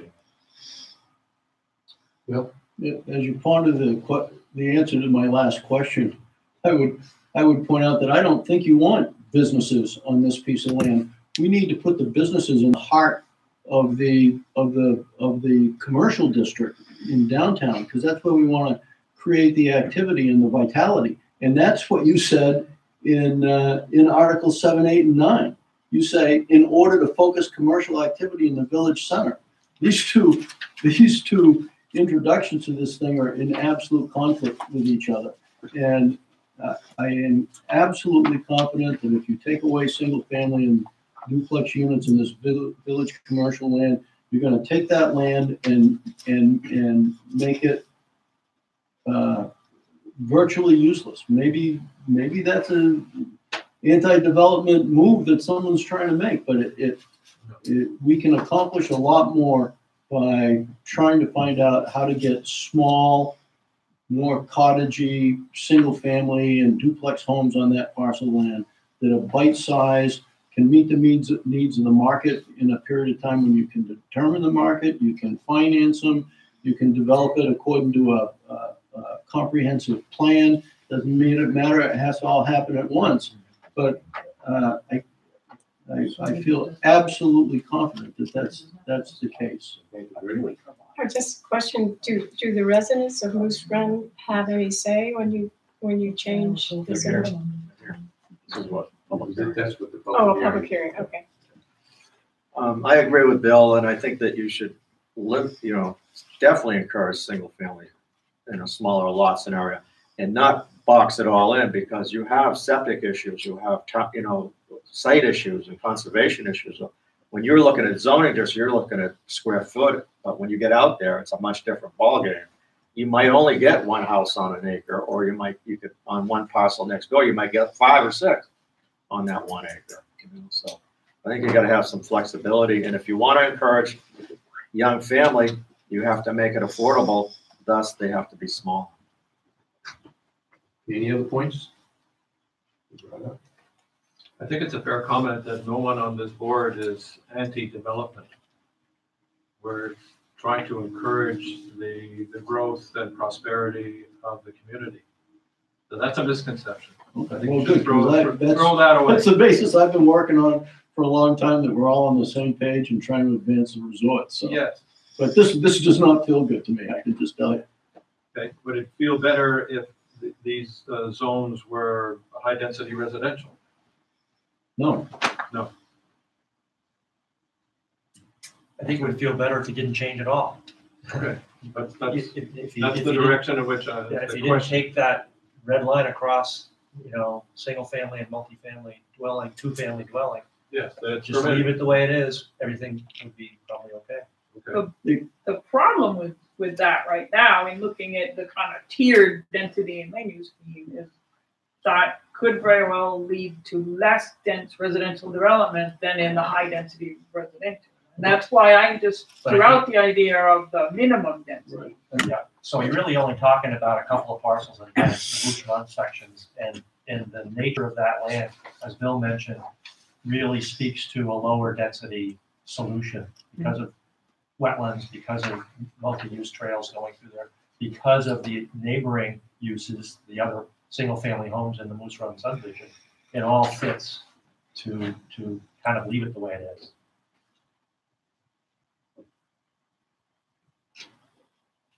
But I would really encourage you to consider seriously all the changes that I offered to reduce lot sizes and reduce setbacks, so you can come up with more units per acre, lower prices, and meet the needs that you specify in the master plan. And now's the time to do that. I mean, I'd like to think that I've done a big chunk of the work to be able to move that ahead. But to not make these things small making them small is a way to increase density over there. I'm absolutely confident in that. Okay, I think it's fair to say message received. Your message has been received. We hear you. Oh, okay, thank you. I will shut up. I'll be happy to be quiet then. I'm sorry. I apologize. Okay. Okay, do we have any other comments on? Is this where we talk about daycare as a standalone use by right? That was back in Amendment 2A, but so we Well, should probably go catch ahead. up. I apologize. Well, that's right. Might as well bring it up now. Yep. I worked in another resort community, and I'll have to tell you that a lot of the success of the resort was based on really, really good daycare facilities. If you've got a good daycare facilities, people want to work in your resort. they're concerned about their children and the care they have. It's expensive.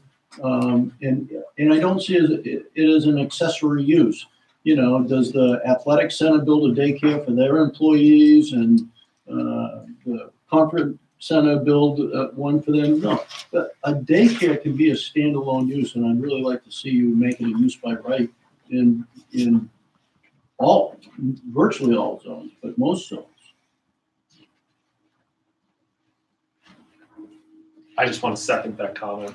I believe that is critical to the development of the town and the community in general. Kids are a part of the community, and as a business operator, I know how important it is to try to provide that to our employees, and we have been working forward to try to do something, and I would very much like to see it used by right. So for purpose of clarity, I think I heard the message. Are you suggesting that daycare should be allowed in all zones or just some zones? Or? Well, certainly in the village commercial in the C1 zone. Okay. I don't, there's not a lot of other land that's really left to be developed. But well, I mean, obviously you've got, the town property where all the schools and stuff are located, The proposal is for it to be permitted in the special civic, but Okay. accessory in village commercial on parcel 1, I think was their concern.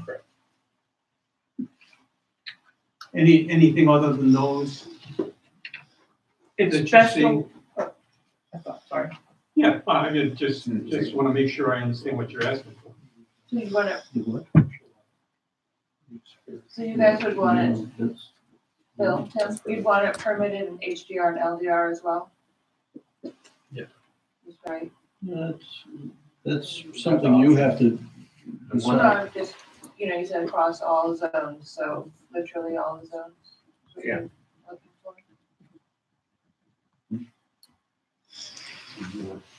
Somebody does come in their house. Yeah, 6 of us. Make any sense? See, it's already, I think it's an accessory No, I- use in the high density. Right, they're saying permitted, not accessory. I think Bill was still trying to answer. All right. I think Craig. I just have, I'm familiar with Massachusetts general law a lot more than I'm New Hampshire, but that's the plan. In Massachusetts, preschools and daycares are exempt from zoning. You cannot actually regulate them. There are educational use. Educationals are as an exempt use. So I don't know in New Hampshire whether they follow that same rule or not, but I know for a fact in Massachusetts that a preschool can go anywhere. They do limit it to 6 or less kids in a residential house, and then it's licensed by the Department of Education. But I believe that New Hampshire is one of their exempt uses. So I think it's actually allowed today under New Hampshire law. I mean, it's an educational use. You cannot deny educational uses. And you can't deny churches either. I see churches in the zoning bylaws all over the place. So That's not accurate. You can And put a church when anywhere, you talk right? about a daycare, that's the differences between a home daycare and They define it as 6 or less in Massachusetts. You can have this is daycare. in in your house. Massachusetts, Yeah, and I know. I'm I'm asking the question. it also goes by the licensing. If it's a home daycare, that's a home business, and that's regulated differently, and that's not what this means in the table. But what's the law in New Hampshire? And no, churches aren't allowed everywhere, but they can't be treated under federal, Supreme Court decisions. They can't be treated any different than another gathering type place. And that's Churches fall under, and so do schools fall under your, it has to be, the building codes are enforced, but the actual use is not enforced. Does daycare And that- fall under? Oh, definitely, most definitely. that's not in New Hampshire law. They don't. It's not in New Hampshire law. Yes. Terry, to answer Wendy's question really quickly, as I went through this, it would be just my opinion that you shouldn't have daycare in LDR. You shouldn't have it in HDR. You should have it in VC. You should have it in C1. You should have it in the rec district, and you should have it in the special civic district. But your thinking on that might be better than mine, but those would be my suggestions. I had a thought just on high density residents. The question was, would you have a daycare in a condo? Would you have a condo complex with a daycare in it? As an accessory use, possibly. I mean, if you want to encourage families to be in that condo and you put a daycare into that condo, you're going to encourage families to be in that condo. Would that be a bad thing or a good thing? And the proposal is for it to be accessory in HDR or by special Correct. exception. Yeah. So that would be one thought process is by accessory. Now, on the commercial, I could see someone wanting to start up a primary use. So to answer your question, I would agree that accessory would be correct in high density, low density, but in commercial and VC, it would be. Yeah, I think when we were discussing it was in C1, if we're trying for super high density, lots of business, lots of traffic, lots of goings on, that C1 may not be an appropriate place for 3-year-olds to be trying to find outdoor place to play in. That was our thinking as far as C1. To your point, to bring people in to a C1 district, and you want to bring a lot of people in on a daily basis, Right. Daycare would be exactly that. For an accessory use to something. If it's broken down into a small enough lot, we talk about those. Maybe, Are we on amendment brief? We are. Yeah, that's right. Well, I'm not trying to move things along. We are. Yeah, we went back, but now we're going forward. Okay. I thought we finished, we did finish 3, and Bill wanted to add something to it, and we went back to. Okay, so thank you. So, did you have another one, Bill, that you wanted to? Well, I want to talk about contractor yards, storage facilities, maintenance things, and I don't know where you want to address that. It comes up in a whole bunch of different areas. Yeah, that was what I meant too. So stay with your uses. Go through your list of uses. This will be the time to go through your list of uses. Unfortunately, I have to step out. Thanks, Tim. The eliminating the facilities for construction equipment, motor freight terminals, which I don't think we need, contractor yards, maintenance facilities, maybe car rental services, maybe building supply lot yards, and not specifically talking about storage unit, I think is a huge mistake. I mean, the demand and the need for those services in this community is huge. And if we don't provide for them, these services have all got to go to Campton. And when you want your driveway sanded or any of the plumber's not going to have a toilet repair kit or whatever, someone's going to have to go to Campton. I'll guarantee you that the prices of all these services are going to go through the roof. And I'll give you an example. Bill, the proposal is to change it from permitted to special exception. Just to be clear, it's not to eliminate it. Well, It's just I again have to a make sure huge- it's I have a compatible with the neighboring problem uses. with that for all the reasons we've talked about before. I just want to clarify, it's not to I eliminate. apologize, having to go to the ZBA for that. These are a desperate, needed service and use in the valley. They're a use by right, and eliminating them is a huge problem, and it's taking away from a specific piece of land we own, our private property rights, which comes more to when you're trying to change the zoning on that in one of the future amendments. But I don't know where you think these services are going to go. And I don't know what happens. Less than 3 years ago, you approved a plan for the land right over here for storage units and garages. And that plan hasn't been implemented. It needs to be amended for a couple of reasons. But what happens to that plan? That property over there is currently being leased to a property maintenance company. It just, I have to tell you, it makes absolutely no sense to me whatsoever why this change is there. But I think Do our we- thought was that by doing a special exception, there would be more control, so there'd be more feedback for neighbors, as opposed to saying it's permitted. Isn't that right? Neighbors? No, for other places, obviously not that low, but in all of BC, in in Moose Run. Well, So, if you, so, let's do single family and duplexes, that'll never happen over there. If you get rid of all these other if you get rid of all these other uses over there, I don't know what businesses become viable there. I mean, these are wholesale changes and a huge attack on our private property rights. I have to tell you that it's just very, very disconcerting. Within the list, let me ask you about motor freight terminals. We can get rid of those. All right. Thank you. I'm not even sure what that meant. How about rental car services? It's conceivable somebody could want to rent cars, right? Someday. Yeah. Doesn't hurt to have it in there. Well, I do know there was somebody who wanted to come here because it was lower to register rental cars here was cheaper than doing it some other place. A new business And he was opportunity. he was gonna bring like 20 cars or something and register them in the town. But it never happened. I don't know what the world happened to him, but, but really, I mean, having it permitted, or having it an allowed use by right as opposed to such special exception in BC, it could end up next to someone's home. And that was our concern, was that we wouldn't want a construction, contractor's yard to end up next to someone's home without them having a recourse of a special exception. That was the thing. I appreciate all your concerns relative to that piece of land in Moose Run. Good concerns. I'm concerned about this land over here. Create a new zone for industrial or whatever it is over here. Don't change it to special civic, but create a new zone if you want to do that, so that it doesn't slip over there. I'm not, as a property owner, I'm not worried about that stuff happening at Moose Crossing, but, maybe I'll sell everything tomorrow and you can talk to somebody else about it, and that's a valid concern that you can have, but it makes no sense from a property owner and a developer's point of view to put that in Moose Run.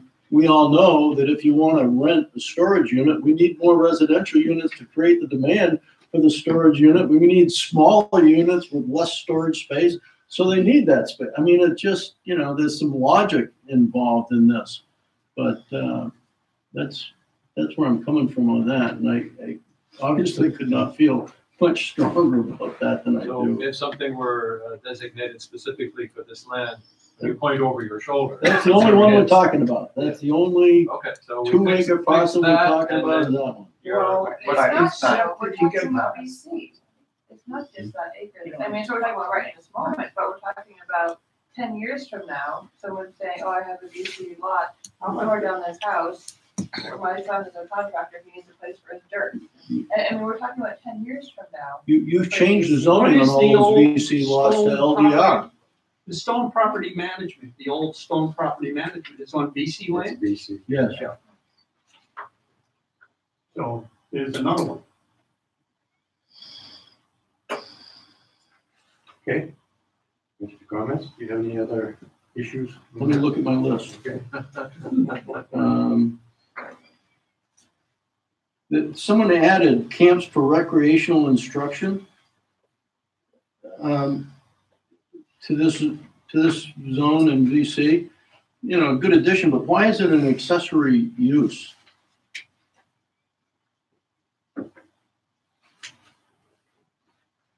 I'm sorry, which one was that? The The camps, thank you. You added in this zone, unless I've made a mistake, which is entirely possible, that camps for recreational instruction is now allowed use in the VC zone. But it's added as an accessory use by right. And if someone wants to put a recreational camp, which is consistent with our brand and what we do and who we are, I think that's fine, but accessory to what? I think it ought to be a use by right. Should be a principal use.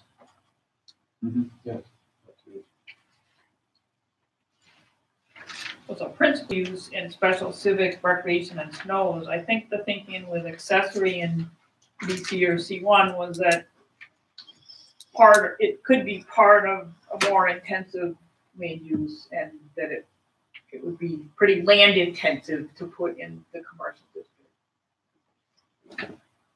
Unless it was part of something else.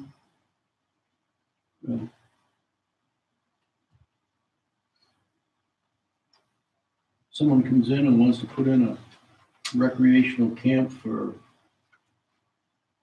mountain bikers or technical climbing or something else. I think trying to make that be an accessory use is a needless exercise and trying to manipulate the system. I think this would be encouraging it in the special civic recreation or snow district.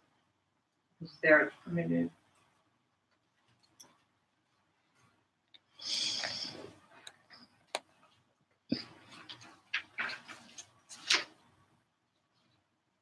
And is this also the time, are we in the section to talk about eliminating multifamily dwellings in the C1 zone? Are we on that? Didn't Didn't we do that? we? Talking about 3? Because as I mentioned in the comments that I submitted to you all in writing, I think we all believe that the C1 zone ought to be as many hotbeds as we can possibly get in there. But there's already one lot that was created with the Green Peak condominium, and there's another piece of land at the end of the Blackdale Lodge. And I think that if you really want to maximize densities on that piece of land, that you should allow multifamily dwelling units and two-family dwelling units, because they're a great infill product to mix in with everything else. And I see no reason to remove those and reduce the value of that property also. I think that was what Jeff was talking about. Okay. Do you have any other? Don't think so. So this description had a typo in it, I right? see that. The end Yeah, of phrase is what's missing from the Right. end of amendment number 3, despite how many times I checked this. I think you just plugged it in the middle of the sentence. Yeah. But if you go in the, Amendment number 4 would reduce front setback in commercial 1 from 35 feet to 20 feet to allow it's here. for more pedestrian-friendly storefronts. Article 4, H9A. What's the setback again? Do they have any comments?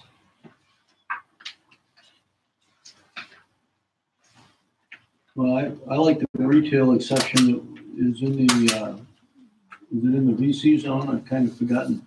But why 20 feet? I mean, if you want to have Wendy's bookstore with the windows right up to the sidewalk, you know, eliminating that or availing yourself of that retail exception is the way to go. You know, But I think what we talked about was what if we wanted the cafe right up to the sidewalk? You know, why just retail? That What that do would you- be what do you part put of the in that- exemption. what That do you would, put in that 20 feet? yeah. If you had a 20-foot setback, you can't put the seats up there. So what he's saying is if you have 0 lot line or whatever, you could put your seats right up against there, maybe.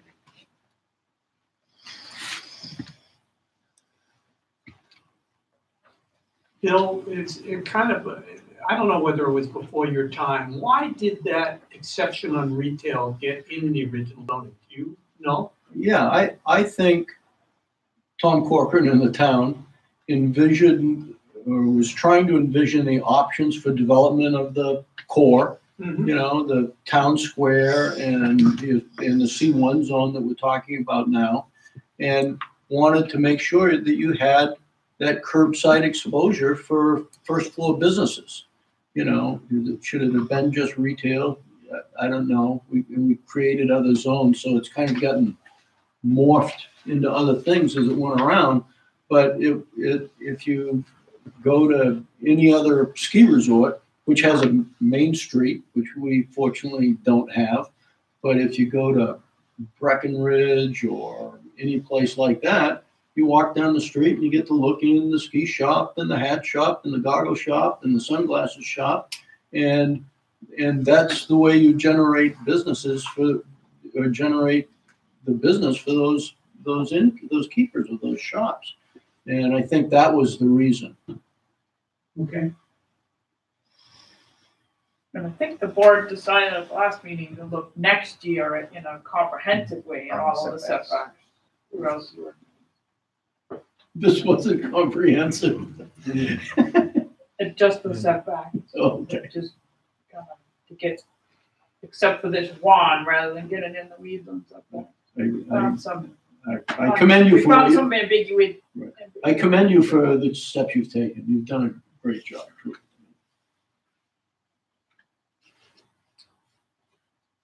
Okay, that'll move us on to amendment number 5.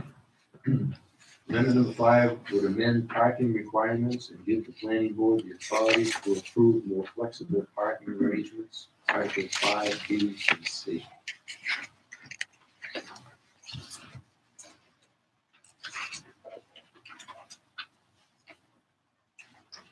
Any comments, questions?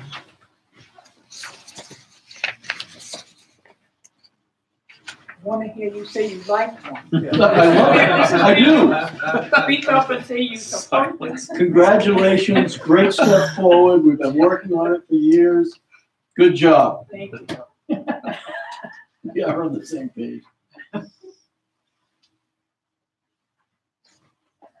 If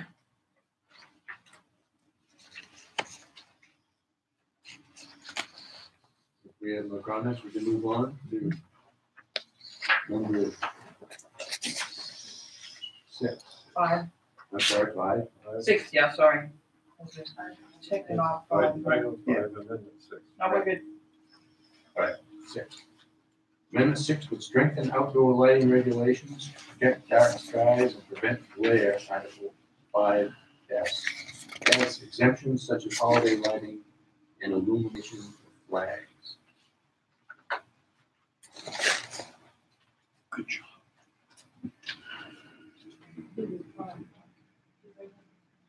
I'm sorry, Ray? What happened at 5? Trying to sleep. That was parking. 5 would amend the parking requirements. Well, it's item, we're talking about either amendment based on the paragraph.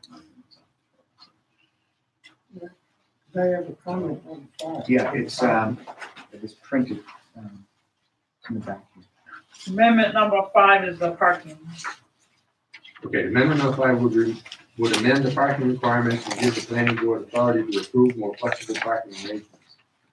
And that's Article 5, B, and C. Do you have a comment? Yes, a couple of comments. One is, can you define shared parking? There's no definition for shared parking. What does that mean? We don't have it? That would mean 2 entities, perhaps, or even more, using the same parking space to meet their requirement, assuming or probably with the agreement that they would not be overlapping in time. But we don't have Put a a definition. definition in? It's not, we can, I mean, that would be easy. Typically, it's just understood to mean what Harry said, that typical example would be a church and a Monday through Friday business. It just seemed like it should be defined. And the other comment I have is 1,000 feet. I mean, that's 3.5 football fields. That's a long way to walk in the snow. It is. Just 1,000 feet. I thought originally we used, I was talking 300 feet. Then we end up with 1,000. I don't remember. It's because you're adding a whole section on flexible parking. So that was just added in. 3.5. It's a whole new section. 3 1/3 football field seems like. I know it's difficult to get people to walk 300, never mind. I know. Yeah. And again, it's a power this would give to a place that the zoning ordinance would let the planning board have flexibility during the review of a specific project. Would have to allow if it wasn't reasonable. But, it could even be a shuttle bus arrangement. So. Guardrail trail. Yeah. I mean, 1,000 feet's too small then.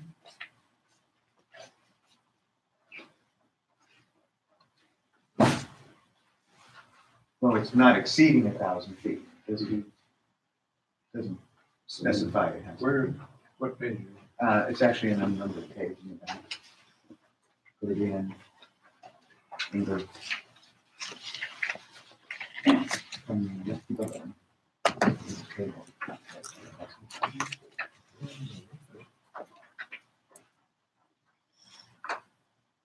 Ray, I'm not sure, what was your comment about it?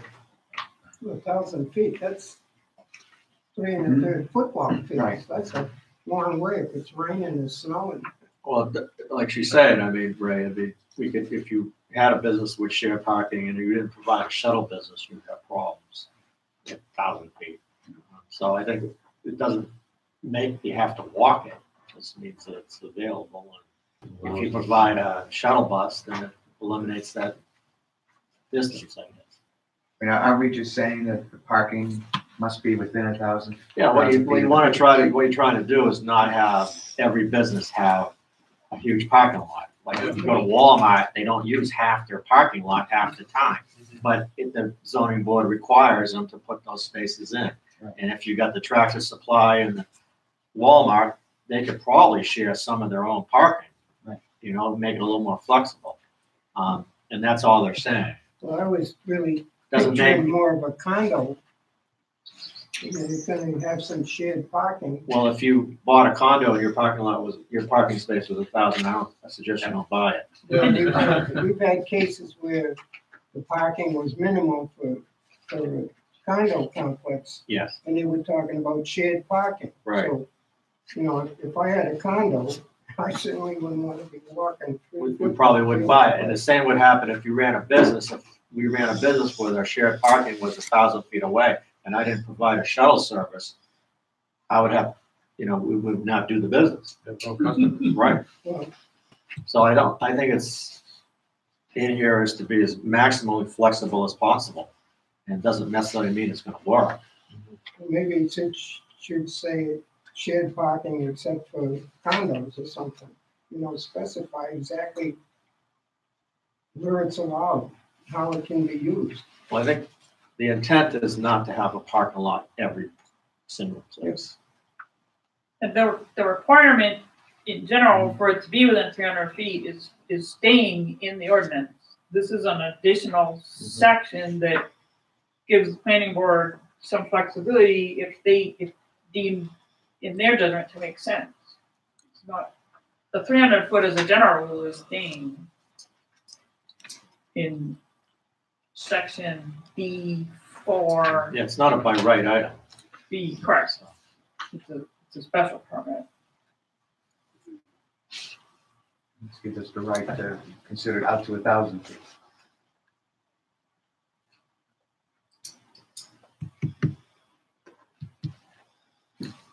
Okay.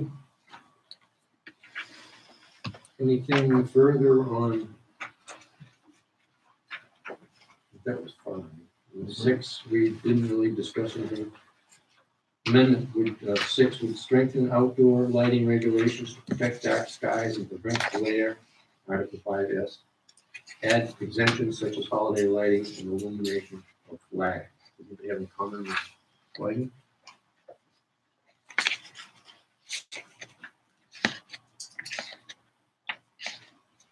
The only question that came to mind was, how would any of this be enforced? Right now, it is.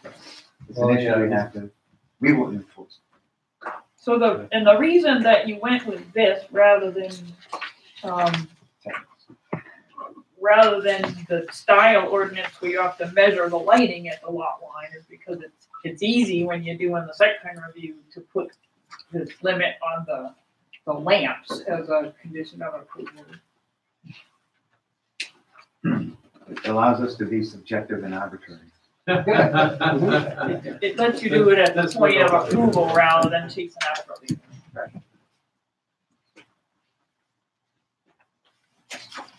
All right, then, amendment, part of amendment, I guess amendment 6 Well, I guess we have amendment 7, 8, and 9. Page 1. It's a zoning map. And is it, oh, okay. The very last page. These are changes to the suggested changes to the zoning. Yes, sir. You probably don't think I would have closed this, but changing the zoning on this parcel of land over here for storage to civic is frankly one of the most unbelievable things I've ever seen. If you go look at the uses in special civic, you know, daycare, cemetery, sports institute, theaters, public buildings and grounds, skating rinks, tennis courts, civic centers, recreational centers, swimming pool. I mean, you really think any of this stuff is over there? This makes it look like you're trying to make the property worth nothing so the town can acquire it. I mean, and you're taking, and I mean, it is absolutely astounds me that anybody would even propose to do that. And I would hope that you would change your mind on that and either make it VC with the allowed uses we've talked about, or create a special zone for the uses that Bill was talking about. But this proposal is, I don't know if it's legal. I don't know if it's a taking. I don't know if it's spot zoning. I don't want to go chase any of that down, but I have to tell you that it just feels like thievery. I mean, it just does. It's unbelievable to me. Well, it currently is VC. What? It is currently It is VC, it's VC. proposed being changed to special civic. Right, that's the proposal. Yeah. Why? Well, if anything was spot zoning, it would be that. Right. Well, it's already in effect. It's not. Why would you zoning, it's change already it to done. special Well, civic? What's the thinking? To better distribute the zone. To better Rather than- distribute well, the you zones, have- that's one of the planning board's challenges? Well, it's something to be considered. You've got a zone that's kind of off by itself, in an area where the other zone predominate. Go ahead, Ray. Look at the allowed uses in the zones. Those are the considerations and the locations of those zones. There's no need to consolidate zones. There's a consideration to be made. Well, Just to Go ahead. comment, a little history here. You know, you talked about spot zoning, but this old gas station lot used to be village commercial. So there was a big chunk of village commercial. Now it's just that one little lot. Just some history. Is where the gas station was, is that the zone changed? Yeah, it's Yes. been changed to special It used to civic. be right behind you. So that's why you only got a little tiny piece of village commercial that's left. and the town acquired it, interestingly enough. Right. Originally, it was a big piece. I think that the town's opening themselves up to a huge lawsuit and, by doing this, because it's basically you're taking property rights away. I mean, it's a taking, what it is. No. It's, well, you're not a judge, but I can get a judge to say yes. I can tell you what the only successful taking case was in New Hampshire. No, it's a taking. Nothing like. You can't zone somebody out of existence. It might not be illegal. It's just wrong. You can't zone something out of existence. This is the company that lets people use our land for Shakespeare in the Valley, for the Women's Weekend that we've just had, for the warriors that come to town. We let the town put their dirt on our land down by the river so they don't have to haul it all over town. We've donated the land for this facility, the school, the Ray Center, the Packard's Field. I mean, the green space down by the river. I mean, we continually try to do things that we think are in the best interest of the resort. Most of those things with no compensation to us for that. And then we turn around and we're faced with someone taking away all of the value we have in that land. At the same time, when the town's looking for to use our land for some other things that they would like to use our land for. And it pains me not to be cooperative, but I mean, this is just frankly boggles my mind. What is it that that's allowed in VC that would not be allowed in special civic that you're concerned about? All of the contractor yards, the maintenance, the storage facilities, the things that need to go over there, the things Bill was talking about, the things that are allowed in VC by special exception. Why special exception?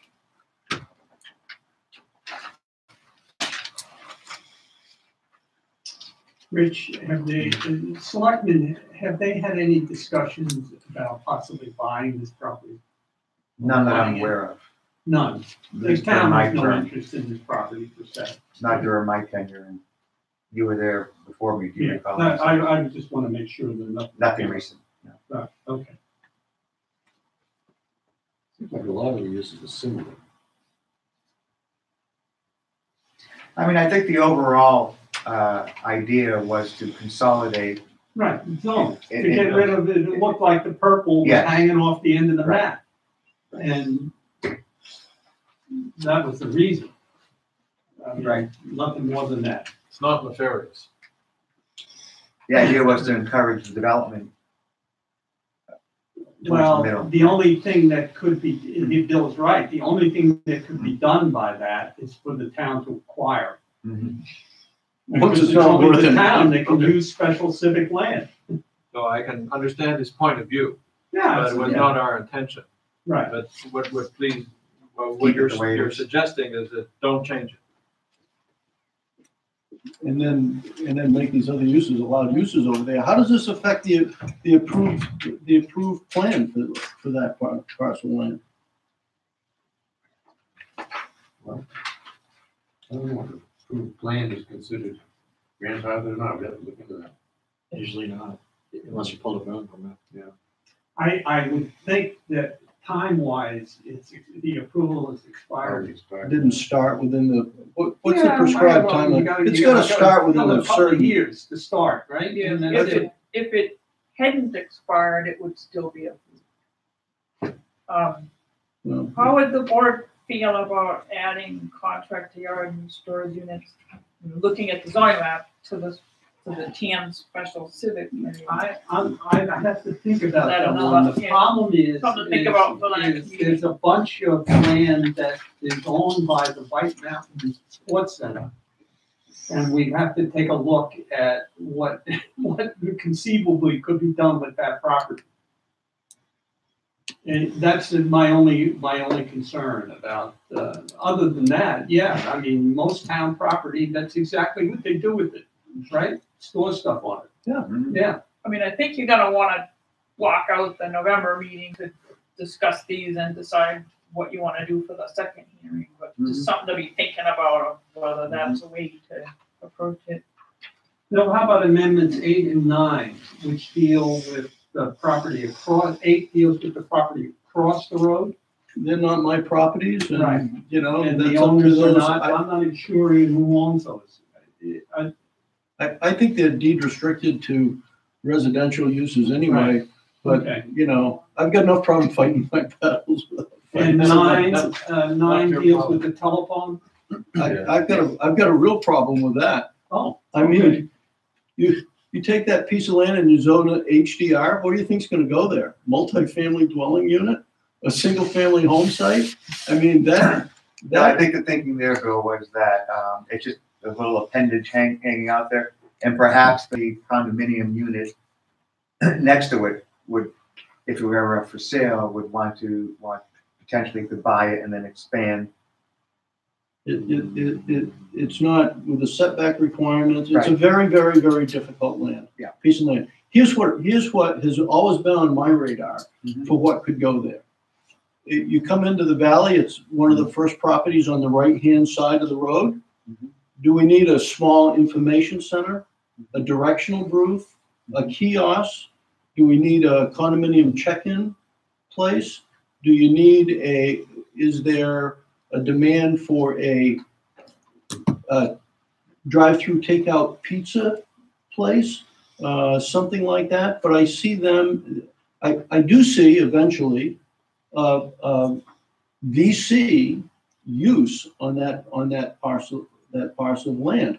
And again, all those other parcels around it were at one time zone BC. Yeah, no, And they got that's why, changed in the process. and why we're left. with So, the you know, little appendage. but again, if you change it to HDR, it makes it worth absolutely nothing instead of just a little bit. And we've been paying taxes on that piece of land and all of our undeveloped land since the 1960s, relying on the value that was demonstrated in the zoning for it. And to have it taken away is a difficult issue.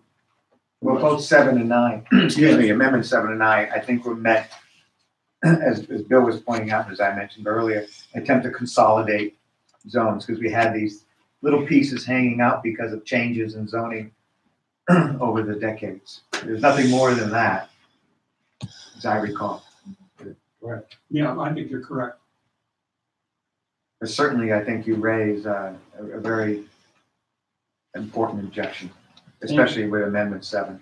No, thank So you. this is the property that's adjacent to the telephone building It's between the telephone building and the road. and the road, believe it or not. It's two little lots, one, the telephone building's on one, the other's vacant. Right. We- Yeah. You know, and it's, So the telephone building is one of the lots that's on BC now. Right. And then it's around it,